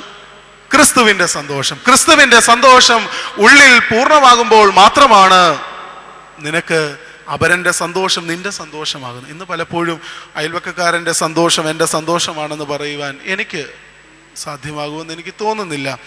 നിങ്ങൾക്ക് സാധ്യമായാൽ അത് നല്ലത് തന്നെ. എല്ലാവരുടെയും സന്തോഷത്തിൻ്റെ കാര്യമല്ല. ഒരു പക്ഷേ മറ്റുള്ളവൻ്റെ സന്തോഷം കാണുമ്പോൾ ദൈവമേ നീ കൊടുത്ത സന്തോഷത്തിന് നന്ദി എന്ന് പറയുവാനായിട്ട് ഒരു പക്ഷേ എനിക്ക് നിങ്ങൾക്കുമൊക്കെ സാധിച്ചേക്കാം. എങ്കിലും എത്രയോ ആത്മാർത്ഥമായിട്ട് ചങ്കിൽ കൈവച്ചുകൊണ്ട് നമുക്ക് പറയുവാനായിട്ട് തരമില്ല, ദൈവമേ ഞാൻ ആത്മാർത്ഥമായിട്ട് അവൻ്റെ സന്തോഷത്തിൽ സന്തോഷിക്കുന്നു എന്ന്. ഉയർത്തെഴുന്നേറ്റ ക്രിസ്തു ശിഷ്യന്മാരുടെ നടുവിലേക്ക് കടന്നു വന്നിട്ട് പറഞ്ഞു, നിങ്ങൾക്ക് സമാധാനം. കാർമികൻ അൾത്താരയിൽ നിന്നുകൊണ്ട് ബലിപീഠത്തിൽ നിന്ന് സമാധാനം ആവഹിച്ച് തിരുശരീര രക്തങ്ങളിൽ നിന്ന് ജനത്തിന് കൊടുത്തിട്ട് പറയുന്നു, നിങ്ങൾക്ക് സമാധാനം. തിരിച്ചു എല്ലാവരും പറയും, അവിടുത്തെ ആത്മാവിനും സമാധാനം. എത്രയോ ആശംസ, ഈ എത്രയോ ഗംഭീരമായൊരു ആശംസയാണ് കൊടുക്കുന്നത്. ക്രിസ്തുവിൻ്റെ സമാധാനവും സന്തോഷവും നിങ്ങളിലേക്ക് തരുന്നു. നിങ്ങളും കൊടുക്കുകയാണ് തിരിച്ച് ഈ സന്തോഷം. അപരൻ്റെ സന്തോഷത്തിൽ കൂടെ സന്തോഷിക്കുവാൻ ഇടയാകാതെ നമ്മുടെ വീട്ടിലൊരു സന്തോഷം ഉണ്ടാകുമ്പോൾ അപരനെ വിളിച്ചാൽ അവൻ്റെ സന്തോഷം എപ്രകാരമായിരിക്കും? ഇന്ന് പലപ്പോഴും വീടുകളിലേക്ക് ക്ഷണിക്കുക പോലും ഇല്ലല്ലോ. പണ്ടൊക്കെ അയൽബന്ധങ്ങളിൽ പരസ്പരം വർത്തമാനം പറയുവാനും പരസ്പരം സന്തോഷിക്കുവാനും ഒക്കെ അയൽക്കാർ തമ്മിൽ ഒത്തുകൂടുമായിരുന്നു. ഇന്ന് അങ്ങനെയൊന്നുമില്ല. കല്യാണം വിളിച്ചാലും പറയും ഇന്ന പള്ളിയിൽ വെച്ച് കല്യാണം, ഇന്ന ഓഡിറ്റോറിയത്തിൽ റിസപ്ഷൻ അല്ലേ? അങ്ങനെയാണല്ലോ നമ്മൾ എല്ലാവരും അങ്ങോട്ടാണ് പോകുന്നത്. ആരെയും വീട്ടിലേക്ക് വിളിക്കാറില്ല, എല്ലാവരെയും വിളിക്കുന്നത് കല്യാണം നടക്കുന്ന ഇടത്തേക്ക് വന്നാൽ മതി. വീട്ടിൽ വന്നിട്ട് പോകുന്ന പരിപാടിയൊക്കെ ഇപ്പൊ കുറവാ. എന്നാൽ പണ്ട് ഉണ്ടായിരുന്നു. നമ്മുടെ ഇടവ മെത്രാപ്പോലീത്ത തിരുമനസ് പറയുമായിരുന്നു, കർത്താവ് നടത്തിയതെല്ലാം അത്താഴമായിരുന്നെന്ന്. ഇത്രയും അർത്ഥപൂർണമായിട്ടുള്ളൊരു വാക്കാണെന്നറിയോ? കർത്താവ് നടത്തിയതെല്ലാം അത്താഴമായിരുന്നു. കാരണം എന്താണെന്ന് തിരുമേനി പറയുന്നത് നർമ്മരൂപേണയാ. അത്താഴത്തിനെങ്കിലും എല്ലാവരും ഒരുമിച്ച് വീട്ടിൽ കാണുമല്ലോ എന്നുള്ള പ്രത്യാശ കൊണ്ട് പറഞ്ഞു പോയത്. അത്താഴത്തിനെങ്കിലും വീട്ടിലിരുന്ന് ഒരുമിച്ച് ഭക്ഷണം കഴിക്കുമ്പോൾ എവിടെയാ സന്തോഷം? ഇന്നില്ല, നഷ്ടപ്പെട്ടു പോയിരിക്കുകയാ. അയൽബന്ധങ്ങളിൽ, കുടുംബ ബന്ധങ്ങളിൽ സന്തോഷിക്കുവാൻ ഒരിറ്റ് നേരം പോലും ഇല്ലാതെ പോകുന്ന ഒരു സമൂഹത്തിൽ ഞാനും നിങ്ങളും ആയിരിക്കുന്നു. പണ്ടൊരു ചക്കയിട്ടാൽ മുറിച്ച് തുണ്ടം തുണ്ടമായി അയൽപക്കങ്ങളിലൊക്കെ കൊടുക്കുമായിരുന്നു. വീട്ടിലൊരു നല്ല വിശേഷം നടന്നാൽ എന്തെങ്കിലും ഒരു പ്രത്യേക സാധനം ഉണ്ടാക്കിയാൽ അയൽപക്കങ്ങളിൽ പങ്കുവെക്കുമായിരുന്നു. തീ ഇല്ലെങ്കിൽ അടുത്ത വീട്ടിൽ നിന്ന് തീ എടുത്തിട്ട് ഇപ്പുറേ അടുപ്പിൽ തീ പകരുമായിരുന്നു. ഇന്ന് അങ്ങനെയൊന്നും വേണ്ട. ഇന്ന് തോക്ക് വേണമെങ്കിൽ തോക്കുണ്ട് തീ കത്തിക്കാൻ, അല്ലേ? എന്തൊക്കെ ഐറ്റങ്ങൾ വേണമെങ്കിലും ഉണ്ട്. നമുക്ക് നമ്മുടേതായ ഇടങ്ങളിലേക്ക് നാം ചുരുങ്ങിപ്പോകുക. അതാ മുമ്പേ പറഞ്ഞത്, മണ്ണിൽ തൊടാതെ ജീവിക്കുന്ന മനുഷ്യൻ ഉന്തുവണ്ടി സംസ്കാരത്തിലേക്ക് ഞാനും നിങ്ങളും ഇന്ന് ആയിപ്പോയിരിക്കുകയാണ്. പണ്ടൊക്കെ ഉന്തുവണ്ടി കൊണ്ട് നടക്കുന്നവനെ നമ്മളെല്ലാവരും ഉന്തുവണ്ടിക്കാരൻ വിളിക്കുമായിരുന്നു. എന്നാൽ ഞാനും നിങ്ങളും ഒക്കെ ഇന്ന് ഉന്തുവണ്ടി കൊണ്ട് നടന്നാൽ നമ്മളെ ആരെങ്കിലും ഉന്തുവണ്ടിക്കാരൻ വിളിച്ചാൽ നമുക്ക് ഇഷ്ടമാണോ? എല്ലാവരും ഉന്തുന്ന വണ്ടിയും കൊണ്ടാണ് ഇപ്പോൾ നടക്കുന്നത്. കൊച്ചുങ്ങളെ കൊണ്ടുപോകുന്നത് ഉന്തുന്ന വണ്ടിയിൽ, സാധനം വാങ്ങിക്കുന്നത് ഉന്തുന്ന വണ്ടിയിൽ, എല്ലാം ഉന്തുന്ന വണ്ടിയിലേക്ക് മാറിയിരിക്കുക. സംസ്കാരം വളർന്നു പോയിക്കൊണ്ടിരിക്കുകയാണ്. ഓരോ സംസ്കാരത്തിനും അതിൻ്റെതായ വളർച്ചയിലേക്ക് പോയിക്കൊണ്ടിരിക്കുക. പക്ഷേ സന്തോഷമില്ല, സമാധാനമില്ല. ഈ പറയുന്ന എനിക്ക് നിങ്ങൾക്കും ഇല്ല. ഇത് വേണമോ? ഇതാ ഇവിടെ ലഭിക്കും, ഇവിടെ കിട്ടും. പക്ഷേ എനിക്ക് കഷ്ടതയില്ലാത്ത ക്രിസ്തുവിനെ കാണിച്ചു തരുവാനായിട്ട് ഇടയില്ല കേട്ടോ. കടം വീട്ടി തരുന്ന ക്രിസ്തുവിനെ പൂർണ്ണമായിട്ട് കാണിച്ചു തരുവാൻ എനിക്ക് സാധിക്കില്ല. കാരണം നിങ്ങളുടെ ഉത്തരവാദിത്തമാണ് കഷ്ടപ്പെടുന്ന ക്രിസ്തുവിനോടുകൂടി അവിടെ നിന്ന് തിരുമുഖത്തേക്ക് നോക്കി ഈ യാചനയിൽ, ഈ പ്രാർത്ഥനയിൽ ഒരുമിച്ച് ചേർന്ന് സന്തോഷം അനുഭവിക്കുവാൻ. അതുകൊണ്ട് പറയുന്നു, എൻ്റെ സന്തോഷം നിങ്ങളിലായിരിക്കാൻ, എൻ്റെ സന്തോഷം നിങ്ങളിലായിരിക്കാൻ, എൻ്റെ സന്തോഷം നിങ്ങളിൽ പൂർണ്ണമാകുവാൻ. ഇതാണ് ക്രിസ്തുവും ശിഷ്യന്മാരുമായിട്ടുള്ള ബന്ധം. എപ്പോഴും ക്രിസ്തുവിനോട് കൂടെ ചേർന്ന് നടന്ന് ശിഷ്യന്മാരെല്ലാവരും സന്തോഷിച്ചിരുന്നു. ക്രിസ്തുവിൻ്റെ കൂടെ നടക്കുമ്പോൾ ശിഷ്യന്മാർക്ക് വളരെ സന്തോഷമാണ്. പക്ഷേ ആത്മാവിനെ കൊടുത്ത് അങ്ങോട്ട് പറഞ്ഞു വിട്ടിട്ട് പറഞ്ഞു, നിങ്ങൾ പൊക്കൊള്ളുക, ഇനിയും നിങ്ങളുടെ വേലയിലേക്ക് മടങ്ങി പൊക്കൊള്ളുക, ഞാൻ നിങ്ങളെ അയക്കുകയാണ്. ആത്മാവിനെ കൊടുത്തിട്ട് പറയുന്നതാണ്. യെരുശലേമിലും യഹൂദിയിലും ശമരിയിലും ഭൂമിയുടെ അറ്റത്തോളം ദൈവത്തിന്റെ സാക്ഷികളായി പൊക്കൊള്ളുവാനായിട്ട് ശിഷ്യന്മാരെ പരിശുദ്ധാത്മ പ്രേരിതമായ ശുശ്രൂഷയ്ക്ക് അയച്ചു കഴിഞ്ഞപ്പോൾ ശിഷ്യന്മാർ ചിലരൊക്കെ മടങ്ങി വന്നിട്ട് പറഞ്ഞു, ഞങ്ങൾക്കിതൊന്നും അങ്ങോട്ട് ചെയ്യാനായിട്ട് പറ്റുന്നില്ല. വളരെ വലിയ പരിതാപകരമായിട്ടുള്ളൊരു സംഗതിയാണ്. 5 വർഷം സെമിനാരി പഠിച്ചിട്ട് ദൈവമേ ഒരു വിശുദ്ധ കുർബാന ചൊല്ലുവാൻ പറ്റുന്നില്ലെന്ന് പറഞ്ഞ് ഞാൻ മടങ്ങിച്ചെന്നാൽ എന്നെ പഠിപ്പിച്ച അധ്യാപകരും എന്നെ അഭ്യസിപ്പിച്ചവരും വേദനപ്പെട്ടു പോകും, ഇല്ലേ? ഒരു വിശുദ്ധ കുർബാനയുടെ അർത്ഥവും ആഴവും മനസ്സിലാക്കി അതിനെ അനുഭവിക്കുവാൻ 10-60 വർഷമായിട്ട് ഓർത്തഡോക്സ് വിശ്വാസത്തിൽ നിൽക്കുന്ന ഒരു വിശ്വാസിക്ക് സാധ്യമാകാതെ വരുമ്പോൾ ആരാധന ശൂന്യമായി പോകും, ആരാധന പരിതാപകരമായി പോകും. ഒരിക്കൽ ഞാൻ കടന്നുപോയ ഒരു ഇടവകയിൽ മദ്ബഹായിൽ കയറുന്ന ഒരു കുഞ്ഞ് എന്നോട് പറഞ്ഞു, അച്ഛാ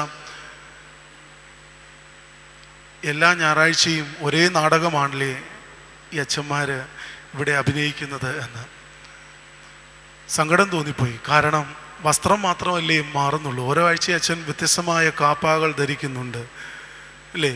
വിവിധ നിറങ്ങളിലുള്ള വർണ്ണങ്ങളിലുള്ള വസ്ത്രങ്ങൾ, തിരുവസ്ത്രങ്ങൾ ധരിക്കുന്നുണ്ട്. എന്നാൽ ഒരേ നാടകമല്ലേ ഇവിടെ അഭിനയിക്കുന്നത്. ഞാൻ എൻ്റെ ചങ്കിൽ കൈവച്ചു പോയി. ദൈവമേ, മദ്ബഹായിൽ ശുശ്രൂഷിക്കുന്ന ഒരു കുഞ്ഞ് ഇത് ചോദിക്കണമെങ്കിൽ ഇവൻ്റെ ആത്മീയ തീഷ്ണതയെ എവിടെ വരെ വളർത്തി, ഇവൻ്റെ വിശ്വാസത്തെ എവിടെ വരെ ദൈവമേ കൊണ്ടെത്തിക്കുവാൻ സാധ്യമായി. ഇനിയും വളരേണ്ടിയിരിക്കുന്നു. ഞാൻ ആ കുഞ്ഞിനെ വിളിച്ചിട്ട് പറഞ്ഞു, നമുക്ക് കുറച്ച് കഴിഞ്ഞിട്ട് ഇതിനെക്കുറിച്ച് സംസാരിക്കാം. ചോദിച്ചവന് എന്തെങ്കിലും ഒരു കുത്തുണ്ടാകുമോ എന്നറിയണമല്ലോ. യാക്കോബ് ശ്ലീഹ പറയുന്ന പോലെ പെട്ടെന്ന് ഉത്തരം പറയുന്നത് ശരിയല്ല എന്ന് എൻ്റെ മനസ്സിൽ അന്നേരം തോന്നി.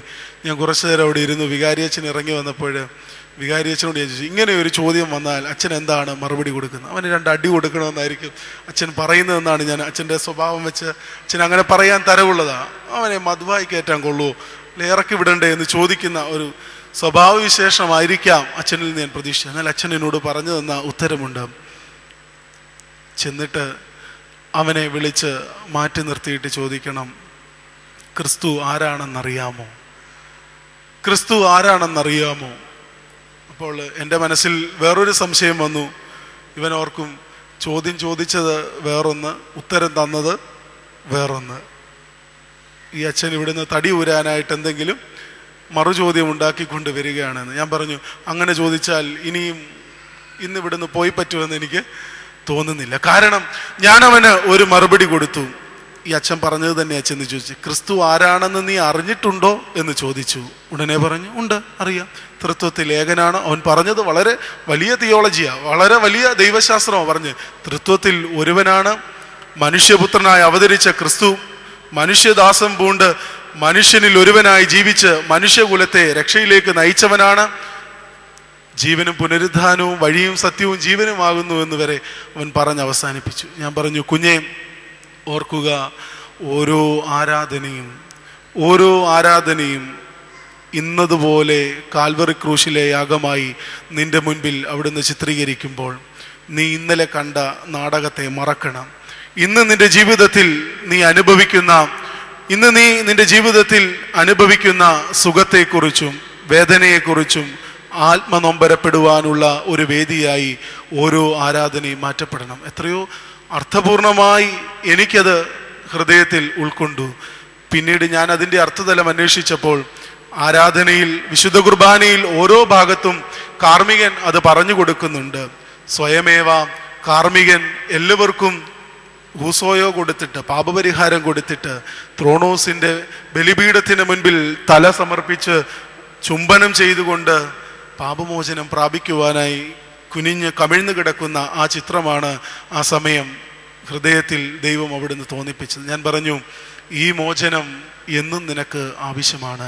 ഈ മോചനം പ്രാപിച്ചിട്ടാണ് കാർമ്മികൻ പോലും ഈ വിശുദ്ധമായ ആരാധനയിൽ ഈ പടികളിലേക്ക് ചവിട്ടുന്നത്. ദർഗായിലേക്ക് കയറുന്നതിന് മുമ്പ് കവിണ് വീണ് പ്രാർത്ഥിച്ചുകൊണ്ട്, ജനത്തിന് മുഴുവൻ പാപപരിഹാരം യാചിച്ചുകൊണ്ട്, എന്നോട് ക്ഷമിച്ച് എനിക്ക് വേണ്ടി നിങ്ങൾ പ്രാർത്ഥിച്ച് ഈ തിരുബലിയിൽ പങ്കാളികളാവണമെന്ന് പറയുന്നു. ഞാൻ പറഞ്ഞു, ഇനിയും ആ ഭാഗങ്ങൾ വരുമ്പോൾ ശ്രദ്ധയോടുകൂടി നിൽക്കണമേ എന്ന്. കുർബാനയെടുത്ത് ഉയരങ്ങളിലേക്ക് നോക്കിക്കൊണ്ട് ആഘോഷിച്ചു. വിശുദ്ധിയുള്ളവർക്കും വെടിപ്പുള്ളവർക്കും ഈ വിശുദ്ധതകൾ നൽകപ്പെടുന്നു.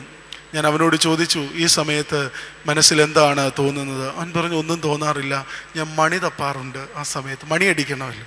അപ്പോൾ മണി എടുക്കാനായിട്ട് അന്നേരം നമ്മളെല്ലാവരും ശുശ്രൂഷക്കാരൊക്കെ ചെയ്യുന്നത്, നമ്മളെല്ലാവരും ചെയ്തിട്ടുള്ളത് ഇത് തന്നെയാണ്. മറുവാസ എടുക്കാനും മണിയെടുക്കാനും മെഴുകുതിരി കത്തിക്കാനൊക്കെ പോകും.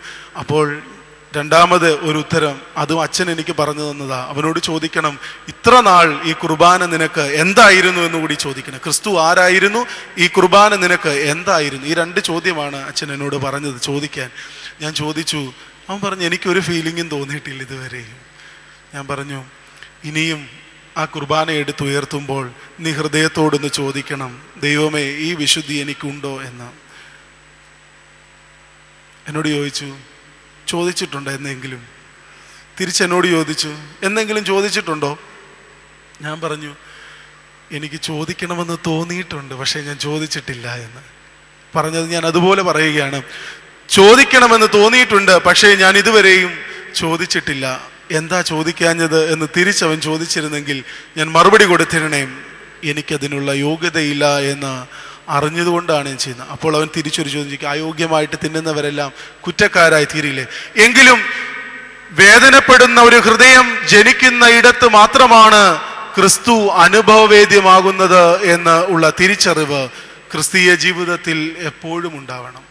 സന്തോഷിക്കുന്നവരോടുകൂടെ സന്തോഷിക്കുവാൻ ആഹ്വാനം ചെയ്യുന്ന ക്രിസ്തുവിന്റെ ജീവിതം, എൻ്റെ സന്തോഷം നിന്നിൽ പൂർണ്ണമാകുവാനായി പ്രസന്നമായ മുഖത്തോടുകൂടി, ഒരു റേഡിയൽ ഫേസിനോടുകൂടിയാണ് വരുന്നത്. എപ്പോഴും ഓർമ്മിപ്പിക്കാറുണ്ടല്ലോ, ഫേസ് എന്ന് പറയുന്നത് ഹൃദയത്തിൻ്റെ കണ്ണാടിയാണ്. മുഖമെന്ന് പറയുന്നത് ഹൃദയത്തിൻ്റെ കണ്ണാടിയാണ്. എപ്പോഴും നോക്കിയിരുന്ന് കാണുവാൻ. അപരൻ്റെ മുഖത്തേക്ക് നാം എന്തിനാണ് നോക്കുന്നത്? അപരൻ്റെ മുഖത്തേക്ക് നോക്കി ഒരു പക്ഷേ നമുക്ക് അവരുടെ ഭാവങ്ങളെ തിരിച്ചറിയുവാൻ സാധ്യമാകും. ഇവിടെ ഇരിക്കുന്ന ഓരോരുത്തർക്കും എൻ്റെ മുഖത്തേക്ക് നോക്കുമ്പോൾ ഒരുപക്ഷെ വ്യത്യസ്തമായ ചില ഭാവങ്ങൾ കണ്ടേക്കാം. ഒരുപക്ഷെ എന്നിലെ വേദനകളെ കണ്ടേക്കാം. ഞാനിവിടെ നിന്ന് നോക്കുമ്പോൾ കാണുന്ന മുഖങ്ങളിൽ വ്യത്യസ്തമായ ഭാവങ്ങൾ കാണുന്നുണ്ട്. നീറുന്ന ഹൃദയങ്ങളുള്ളവരുണ്ട്, വേദനപ്പെടുന്ന മനസ്സുമായിരിക്കുന്നവരുണ്ട്, ക്രിസ്തുവിനെ പുതുതായി അറിയുന്നവരുണ്ട്, ക്രിസ്തുവിനെ അറിഞ്ഞിട്ടും അനുഭവവേദ്യമാക്കിയിട്ടും മതിവരാതെ ദൈവമേ നീ എന്നെ ഒന്ന് തൊടണമേ എന്ന് ആശിക്കുന്ന അനേക ഹൃദയങ്ങളെ ഞാൻ ഇരു സൈഡുകളിലും കാണുന്നുണ്ട്. പ്രസന്നമായ മുഖത്തോടുകൂടി ഇരിക്കുന്ന നിന്ന ക്രിസ്തുവിന്റെ ആഗ്രഹം ഒന്ന് മാത്രമാണ്: സന്തോഷിക്കുന്നവരോടുകൂടെ സന്തോഷിക്കുക, വേദനപ്പെടുന്നവരോടുകൂടി വേദനപ്പെടുക. ഒന്നാമത്തെ ക്രിസ്തുവിന്റെ മുഖം പ്രസന്നമായ മുഖമാണ്. ഈ സന്തോഷം നിങ്ങളിൽ പൂർണ്ണമാകണം. ഇത് ക്രിസ്തുവിന്റെ ആഗ്രഹമാണ്. യഹോവയാം തമ്പുരാൻ അവിടുന്ന് അരുളി ചെയ്യുന്നു, എൻ്റെ മുഖം അന്വേഷിപ്പീൻ എന്ന് നിങ്ങൾ നിന്ന് കൽപ്പന വന്നു എന്ന് ഞാൻ അറിയുന്നു എന്ന് ദാവീദ് വിളിച്ചു പറയുമ്പോൾ, ദൈവമായ കർത്താവേ, നിന്റെ മുഖം അന്വേഷിക്കുവാനായി എൻ്റെ ഹൃദയത്തെ അവിടുന്ന് ഒരുക്കണമേ.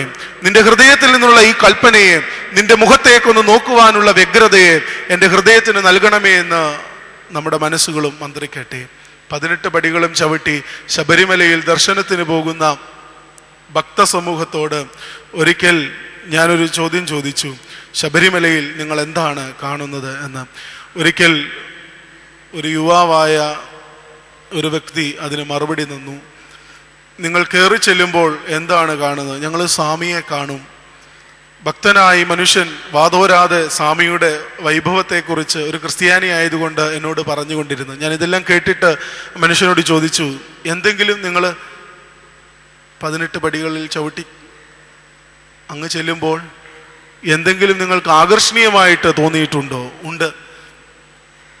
ആ മനുഷ്യൻ പറഞ്ഞു, അവിടെ എഴുതി വെച്ചിരിക്കുന്ന വാക്കുകൾ അഹം ബ്രഹ്മാസ്മി തത്വമസി എന്ന്. തത്വമസി വേദനപ്പെടുന്ന ഹൃദയവുമായി നൊമ്പരപ്പെടുന്ന പാതകളിലൂടെ സഹനയാത്ര ചെയ്ത ഒരു മനുഷ്യൻ അവിടുന്ന് അയ്യനെ കാണുവാൻ ചെല്ലുകയാണ്, സ്വാമിയെ കാണുവാൻ ചെല്ലുകയാണ്. ചെന്ന് നട കയറി അങ്ങ് ചെല്ലുമ്പോൾ ഭക്തനോട് ഈശ്വരൻ പറയുന്ന ഒരു വാക്കാണിത്: നിന്നിലാണ് ദൈവം, അത് നീ തന്നെയാണ്. നിന്നിലാണ് ദൈവം, അത് നീ തന്നെയാണ്. അറിയാതെ ഞാൻ ഓർത്തുപോയി, ദൈവമേ, 50 ദിവസത്തെ നോമ്പനുഷ്ഠാനവും കഴിഞ്ഞ് ഈസ്റ്ററിലേക്ക് വരുമ്പോൾ ക്രിസ്തീയ ജീവിതത്തിൽ വളരെ വലിയ ആനന്ദമായി, ഏറ്റവും വലിയ പെരുന്നാളായി, പെരുന്നാളുകളുടെ പെരുന്നാളായി എല്ലാവരും ആഘോഷിക്കുന്നത് മഹത്വത്തിൻ്റെ പെരുന്നാളായ ഈസ്റ്റർ ആണല്ലോ. കെംദായുടെ വലിയ ഉയർപ്പിന്റെ സന്തോഷത്തിലേക്ക് വരികയാണ്. എന്തൊരു ആനന്ദമാ! ഒരു മനുഷ്യന് സാധ്യമാകാതിരുന്ന വലിയൊരു പ്രക്രിയ, വലിയൊരു അത്ഭുതം ക്രിസ്തു ചെയ്യുകയാണ്. ഉത്ഥാനത്തിന്റെ വലിയ പെരുന്നാൾ ക്രൈസ്തവ സമൂഹത്തിന് വലിയ ആനന്ദം നൽകുകയാണ്. സഹനത്തിന്റെയും നോമ്പനുഷ്ഠാനത്തിന്റെയും പാതയിലൂടെ ദൈവമേ, ഈ ഉദ്ധിതനാകുന്ന ക്രിസ്തുവിനെ കാണുമ്പോഴുള്ള സന്തോഷം, നീ നൽകിയ മാറാത്ത വാഗ്ദാനം, ഇത് അനുഭവവേദ്യമാകുമ്പോൾ എൻ്റെ ഹൃദയത്തിൽ ഉണ്ടാകുന്നത് പോലെ ഈ ഭക്തനും അവിടെ നിന്ന് ഹൃദയത്തിൽ ഉണ്ടാവുകയാണ്. എൻ്റെ ദൈവമേ, ഞാൻ ഈ വേദനകൾ സഹിച്ച് ഈ കാനനപാതകൾ താണ്ടി ഇവിടെ വരുമ്പോൾ എന്നിലെ ഈശ്വരനെ കാണിച്ചു തരണമേ എന്ന്. മനുഷ്യൻ പറയുന്നത്, അവിടെ ചെന്നു കഴിഞ്ഞ് ഈശ്വരനെ കണ്ടെത്തിയിട്ട് മടങ്ങി വരുമ്പോൾ എന്തെന്നില്ലാത്ത ഒരു ആനന്ദമുണ്ട് എന്നാണ്. അപ്പോൾ ഞാൻ ഓർത്തു, ക്രിസ്തീയ ആരാധനയിൽ വിശുദ്ധ കുർബാന അനുഭവിച്ചിട്ട് മടങ്ങിപ്പോകുന്ന ആളുകളെ കണ്ട് കടന്നു പോകുന്ന ഇടമെല്ലാം വിശുദ്ധമാണ് എന്ന് പറയുന്ന ഒരു പഴമൊഴി പണ്ടുണ്ടായിരുന്നു. ക്രിസ്ത്യാനി തൊട്ടതെല്ലാം ശുദ്ധമായി തീരുന്ന ഒരു പഴമ നമുക്കുണ്ടായിരുന്നു. ആ കാര്യം ഞാൻ ഓർത്തുപോയി. ഒരു ഭക്തൻ ഈശ്വരനെ ദർശിച്ചിട്ട് മടങ്ങി വരുമ്പോൾ അവനിൽ ഈശ്വര ചൈതന്യത്തെ കണ്ടെത്തുവാനായി സാധ്യമാകുന്ന ഒരു തലത്തിലേക്ക് അവൻ വളരുകയാണ്. അതുകൊണ്ടാണ് പറയുന്നത്, നീ ഈശ്വരനെ അന്വേഷിച്ചാണ് ഇവിടെ വന്നതെങ്കിൽ നിന്നിലാണ് ഈശ്വരൻ, അത് നീ തന്നെയാണ്. അതുകൊണ്ടാണ് പരസ്പരം കാണുമ്പോൾ നമസ്കാരം കൊടുക്കുന്നത്, പരസ്പരം കാണുമ്പോൾ ബഹുമാനിക്കുന്നു. എന്തിനാ? അപരനിലെ ഈശ്വരനെ കണ്ടെത്തുന്ന ഒരു ആത്മഭാവം നമ്മുടെ ഹൃദയങ്ങളിൽ ഉണ്ടാവുന്നത് കൊണ്ടാണ്. ഓർക്കുക, നമ്മിലെ ഈശ്വരനെ കണ്ടെത്തുവാനുള്ള ഒരു വലിയ മാർഗമാണ് ക്രിസ്തു കാണിച്ചു തന്നത്. മറ്റുള്ളവരുടെ സഹനവും മറ്റുള്ളവരുടെ വേദനയും മറ്റുള്ളവരുടെ സന്തോഷവും മറ്റുള്ളവരുടെ ബുദ്ധിമുട്ടുകളും എൻ്റെ ജീവിതത്തിലെ ബുദ്ധിമുട്ടുകളും പ്രയാസവുമായി നീ കണ്ടെത്തുമ്പോൾ നീ അവനിലെ ഈശ്വരനെ, അവൻ്റെ മനസ്സിന് സന്തോഷം കൊടുക്കുക മാത്രമല്ല നിന്റെ ഉത്തരവാദിത്തം, മറിച്ച് അവനിലെ ആത്മചൈതന്യത്തെ നീ അവിടുന്ന് ദർശിച്ചു എന്നുള്ളതിൻ്റെ സൂചനയാണ് നീ ഇത് കാണുന്നത് എന്നുള്ളത്. തിരുമുഖത്തേക്ക് വീണ്ടും നോക്കാം. കാരുണ്യത്തിൻ്റെയും സഹനത്തിൻ്റെയും മുഖമായി യേശുവിൻ്റെ മുഖത്തെ നാം കാണാറുണ്ട്. ലാസറിൻ്റെ കല്ലറയ്ക്കൽ വന്ന് നിന്നിട്ട് യേശു തമ്പുരാൻ കരയുന്നുണ്ട് അല്ലേ? മുഖമിരിക്കുന്ന ഈ കണ്ണിൽ നിന്ന് ഒരിറ്റ് കണ്ണുനീർ താഴേക്ക് വീഴുമ്പോൾ കരയുന്ന ക്രിസ്തുവിനെ നാം കണ്ടെത്തുന്നുണ്ടല്ലോ. കൂടി നിൽക്കുന്നവർക്കൊക്കെയും അത്ഭുതമുണ്ടാകുമാറായിട്ട് ഒരു വലിയ ഉദ്ധാനത്തിൻ്റെ മഹത്തരമായ ഒരു സന്തോഷത്തിലേക്ക് മുഴുവൻ സമൂഹത്തെയും കൊണ്ടെത്തിക്കുമ്പോൾ കൂടി നിന്നവർക്ക് പറയാനുണ്ടായിരുന്നത് ശവക്കലറെ വെച്ചിട്ട് 2-3 നാൾ കഴിഞ്ഞു പോയി എന്നാണ്. എന്നാൽ ക്രിസ്തുവിൻ്റെ അത്ഭുതത്തെക്കുറിച്ചോ ക്രിസ്തു ചെയ്യുന്ന ഈ മഹിമയേറിയ പ്രവർത്തനത്തെക്കുറിച്ചോ അറിവില്ലാതെ പോയ ആളുകളല്ല, മറിച്ച് എല്ലാം അറിഞ്ഞിട്ടും ഇവൻ എന്ത് അത്ഭുതം ചെയ്യാനാ ഇനിയും, മരിച്ച് ചീഞ്ഞു നാറി കല്ലറയിലായിരിക്കുന്ന ഈ മനുഷ്യന്റെ മേൽ ഇവൻ എന്ത് അധികാരമാണ് ഇനിയും ചെയ്യുവാനുള്ളതെന്നുള്ള ഒരു പുച്ഛഭാവത്തോടുകൂടി ക്രിസ്തുവിന്റെ സന്നിധിയിലായിരുന്നു.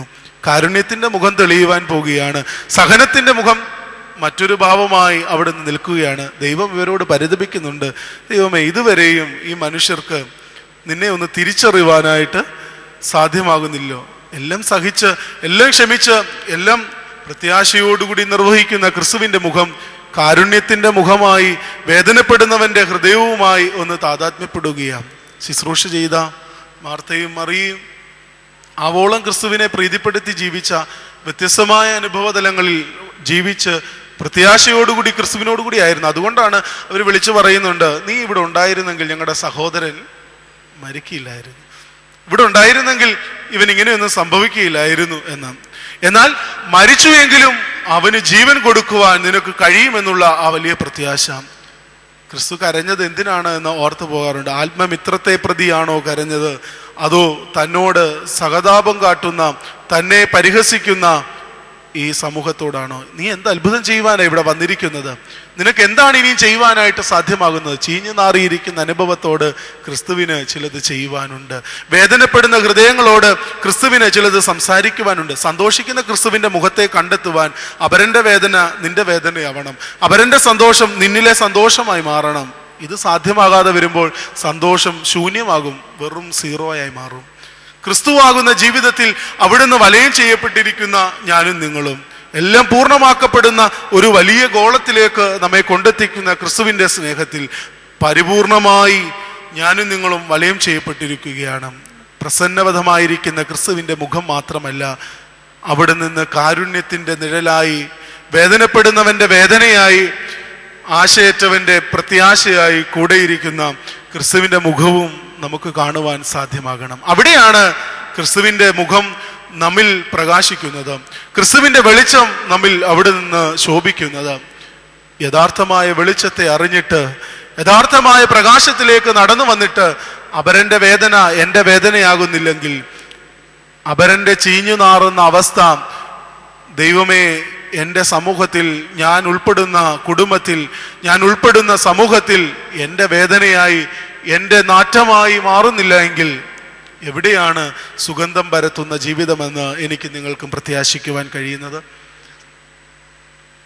നാറുന്ന അനുഭവങ്ങളോട് വിട പറയുവാൻ ക്രിസ്തു ചില പാറകൾ നീക്കുവാൻ ആവശ്യപ്പെടുന്നുണ്ട്.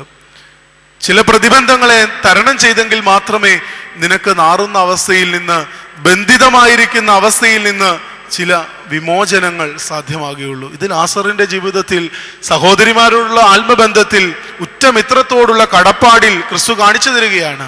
ഈ കല്ലൊന്ന് മാറ്റിക്കേ, അവന്റെ കെട്ടുകളൊന്ന് അഴിച്ചുവിട്ടേ, അവനെ വേദനിക്കുന്ന ജീവിതത്തിൽ നിന്ന്, നാറുന്ന അവസ്ഥയിൽ നിന്ന് സുഗന്ധപൂരിതമായ ഒരു ജീവിതത്തിന് വേണ്ടി എനിക്ക് ആവശ്യമുണ്ട്.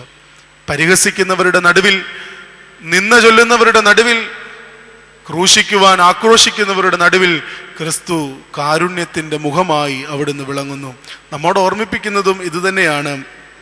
വേദനപ്പെടുന്നവന്റെ വേദനയിൽ നീ പങ്കാളിയാകുമ്പോൾ, അവന്റെ വേദനയ്ക്ക് നീ ഒരു മറുവാക്കായിരിക്കുമ്പോൾ, പലപ്പോഴും നമുക്കത് സാധ്യമാകാറില്ല. വേദനപ്പെടുന്നവനെ കണ്ടിട്ട് എന്താടാ വേദന എന്ന് ചോദിക്കാൻ നമുക്ക് കഴിയുമെന്ന് എനിക്ക് തോന്നുന്നില്ല. ഒരു പക്ഷെ ആർക്കെങ്കിലുമൊക്കെ സാധിച്ചേക്കാം. നമുക്ക് നേരമില്ല എന്നുള്ളതാണ് ഇന്നത്തെ വിഷമം.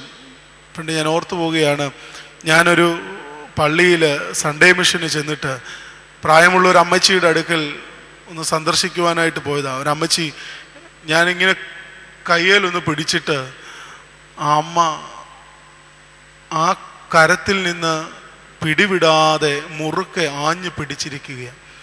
ഏറെ നേരമായിട്ടും അമ്മച്ചി ഒന്ന് കൈ അയച്ചു തരുന്നില്ല. ഞാൻ ഓർത്ത്, ദൈവമേ, ഇത് ചതിയായി പോയല്ലോ, ഈ കയ്യിൽ പിടിച്ചിനി ഇത് ഇവിടുന്ന് വിട്ടു കിട്ടണമെങ്കിൽ എത്രയോ നേരമാകും. അറിയാതെ ഞാൻ മനസ്സിൽ ഓർത്തുപോയി, ഇതുവരെയും ആരും പിടികൊടുക്കാൻ ഈ അമ്മയുടെ മുമ്പിൽ വന്നിട്ടില്ലേ എന്ന്. ഒരു മനുഷ്യൻ പോലും പിടികൊടുക്കുവാൻ ഈ അമ്മയുടെ മുമ്പിൽ വന്നിട്ടില്ലേ എന്ന് ഞാൻ അറിയാതെ ഓർത്തുപോയി. പ്രിയമുള്ളവരെ, നിരാശപ്പെടുന്ന, വേദനപ്പെടുന്ന വാർദ്ധക്യങ്ങൾ നമ്മുടെ ഇടയിലുണ്ട്. ആരുമില്ല, എല്ലാവരും ഉണ്ട്, പക്ഷെ ആരുമില്ല. ഇതെല്ലാവരുടെയും ഒരു നിരാശയാണ്. എല്ലാമുണ്ട്, പക്ഷേ ഒന്നുമില്ല. ഇത് ജീവിതത്തിൻ്റെ ഒരു വൈരുദ്ധ്യാത്മകതയാണ്, പാരഡോക്സിസാ അല്ലേ? എല്ലാം ഉണ്ടായിട്ടും ഒന്നുമില്ലാത്ത ഒരവസ്ഥ, എല്ലാവരും ഉണ്ടായിട്ടും ആരുമില്ലാത്ത ഒരു ദീനാവസ്ഥ.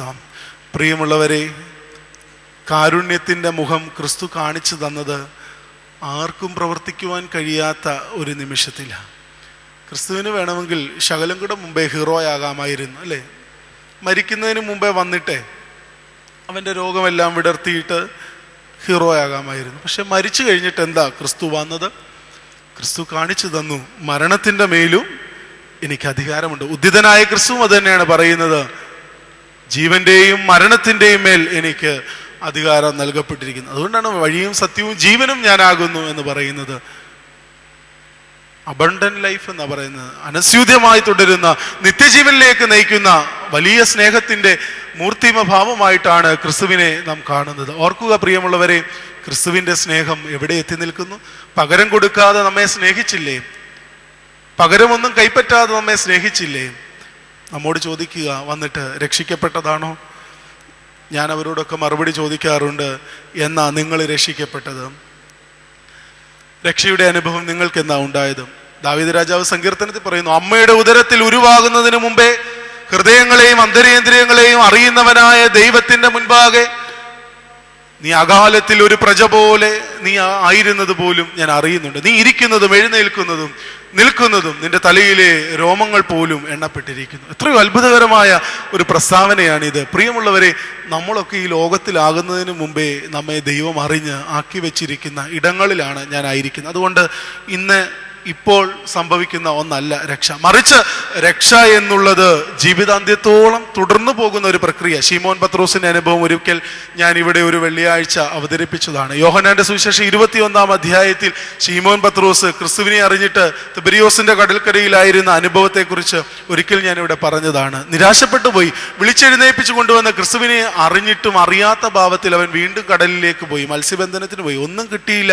നിരാശപ്പെട്ട് കടലിന്റെ കരയിലേക്ക് കടന്നു വരുവാൻ ഒരുങ്ങുമ്പോൾ വലയിറക്കുവീൻ വലതുഭാഗത്ത് എന്ന് ആഹ്വാനം ചെയ്യുന്ന ക്രിസ്തുവിന്റെ സ്നേഹത്തെ അറിഞ്ഞു. പക്ഷേ ക്രിസ്തുവാണെന്ന് ആരും അറിഞ്ഞില്ല. ആരൊക്കെയോ പറഞ്ഞു അത് ക്രിസ്തു ആയിരിക്കാം, അല്ലെങ്കിൽ ഇത്ര വലിയ പെരുത്ത മത്സ്യസമ്പത്ത് നമുക്ക് ലഭിക്കുമാറ് ഇങ്ങനെ ഒരു അത്ഭുതം ചെയ്യുവാനായിട്ട്, ഇങ്ങനെ ഒരു വാക്ക് പറയുവാനായിട്ട് ആർക്കും സാധ്യമാകില്ല. പക്ഷേ ക്രിസ്തു വേദനപ്പെടുന്നു. ആരും ചോദിക്കുന്നില്ല, നീ ക്രിസ്തുവാകുന്നുവോ?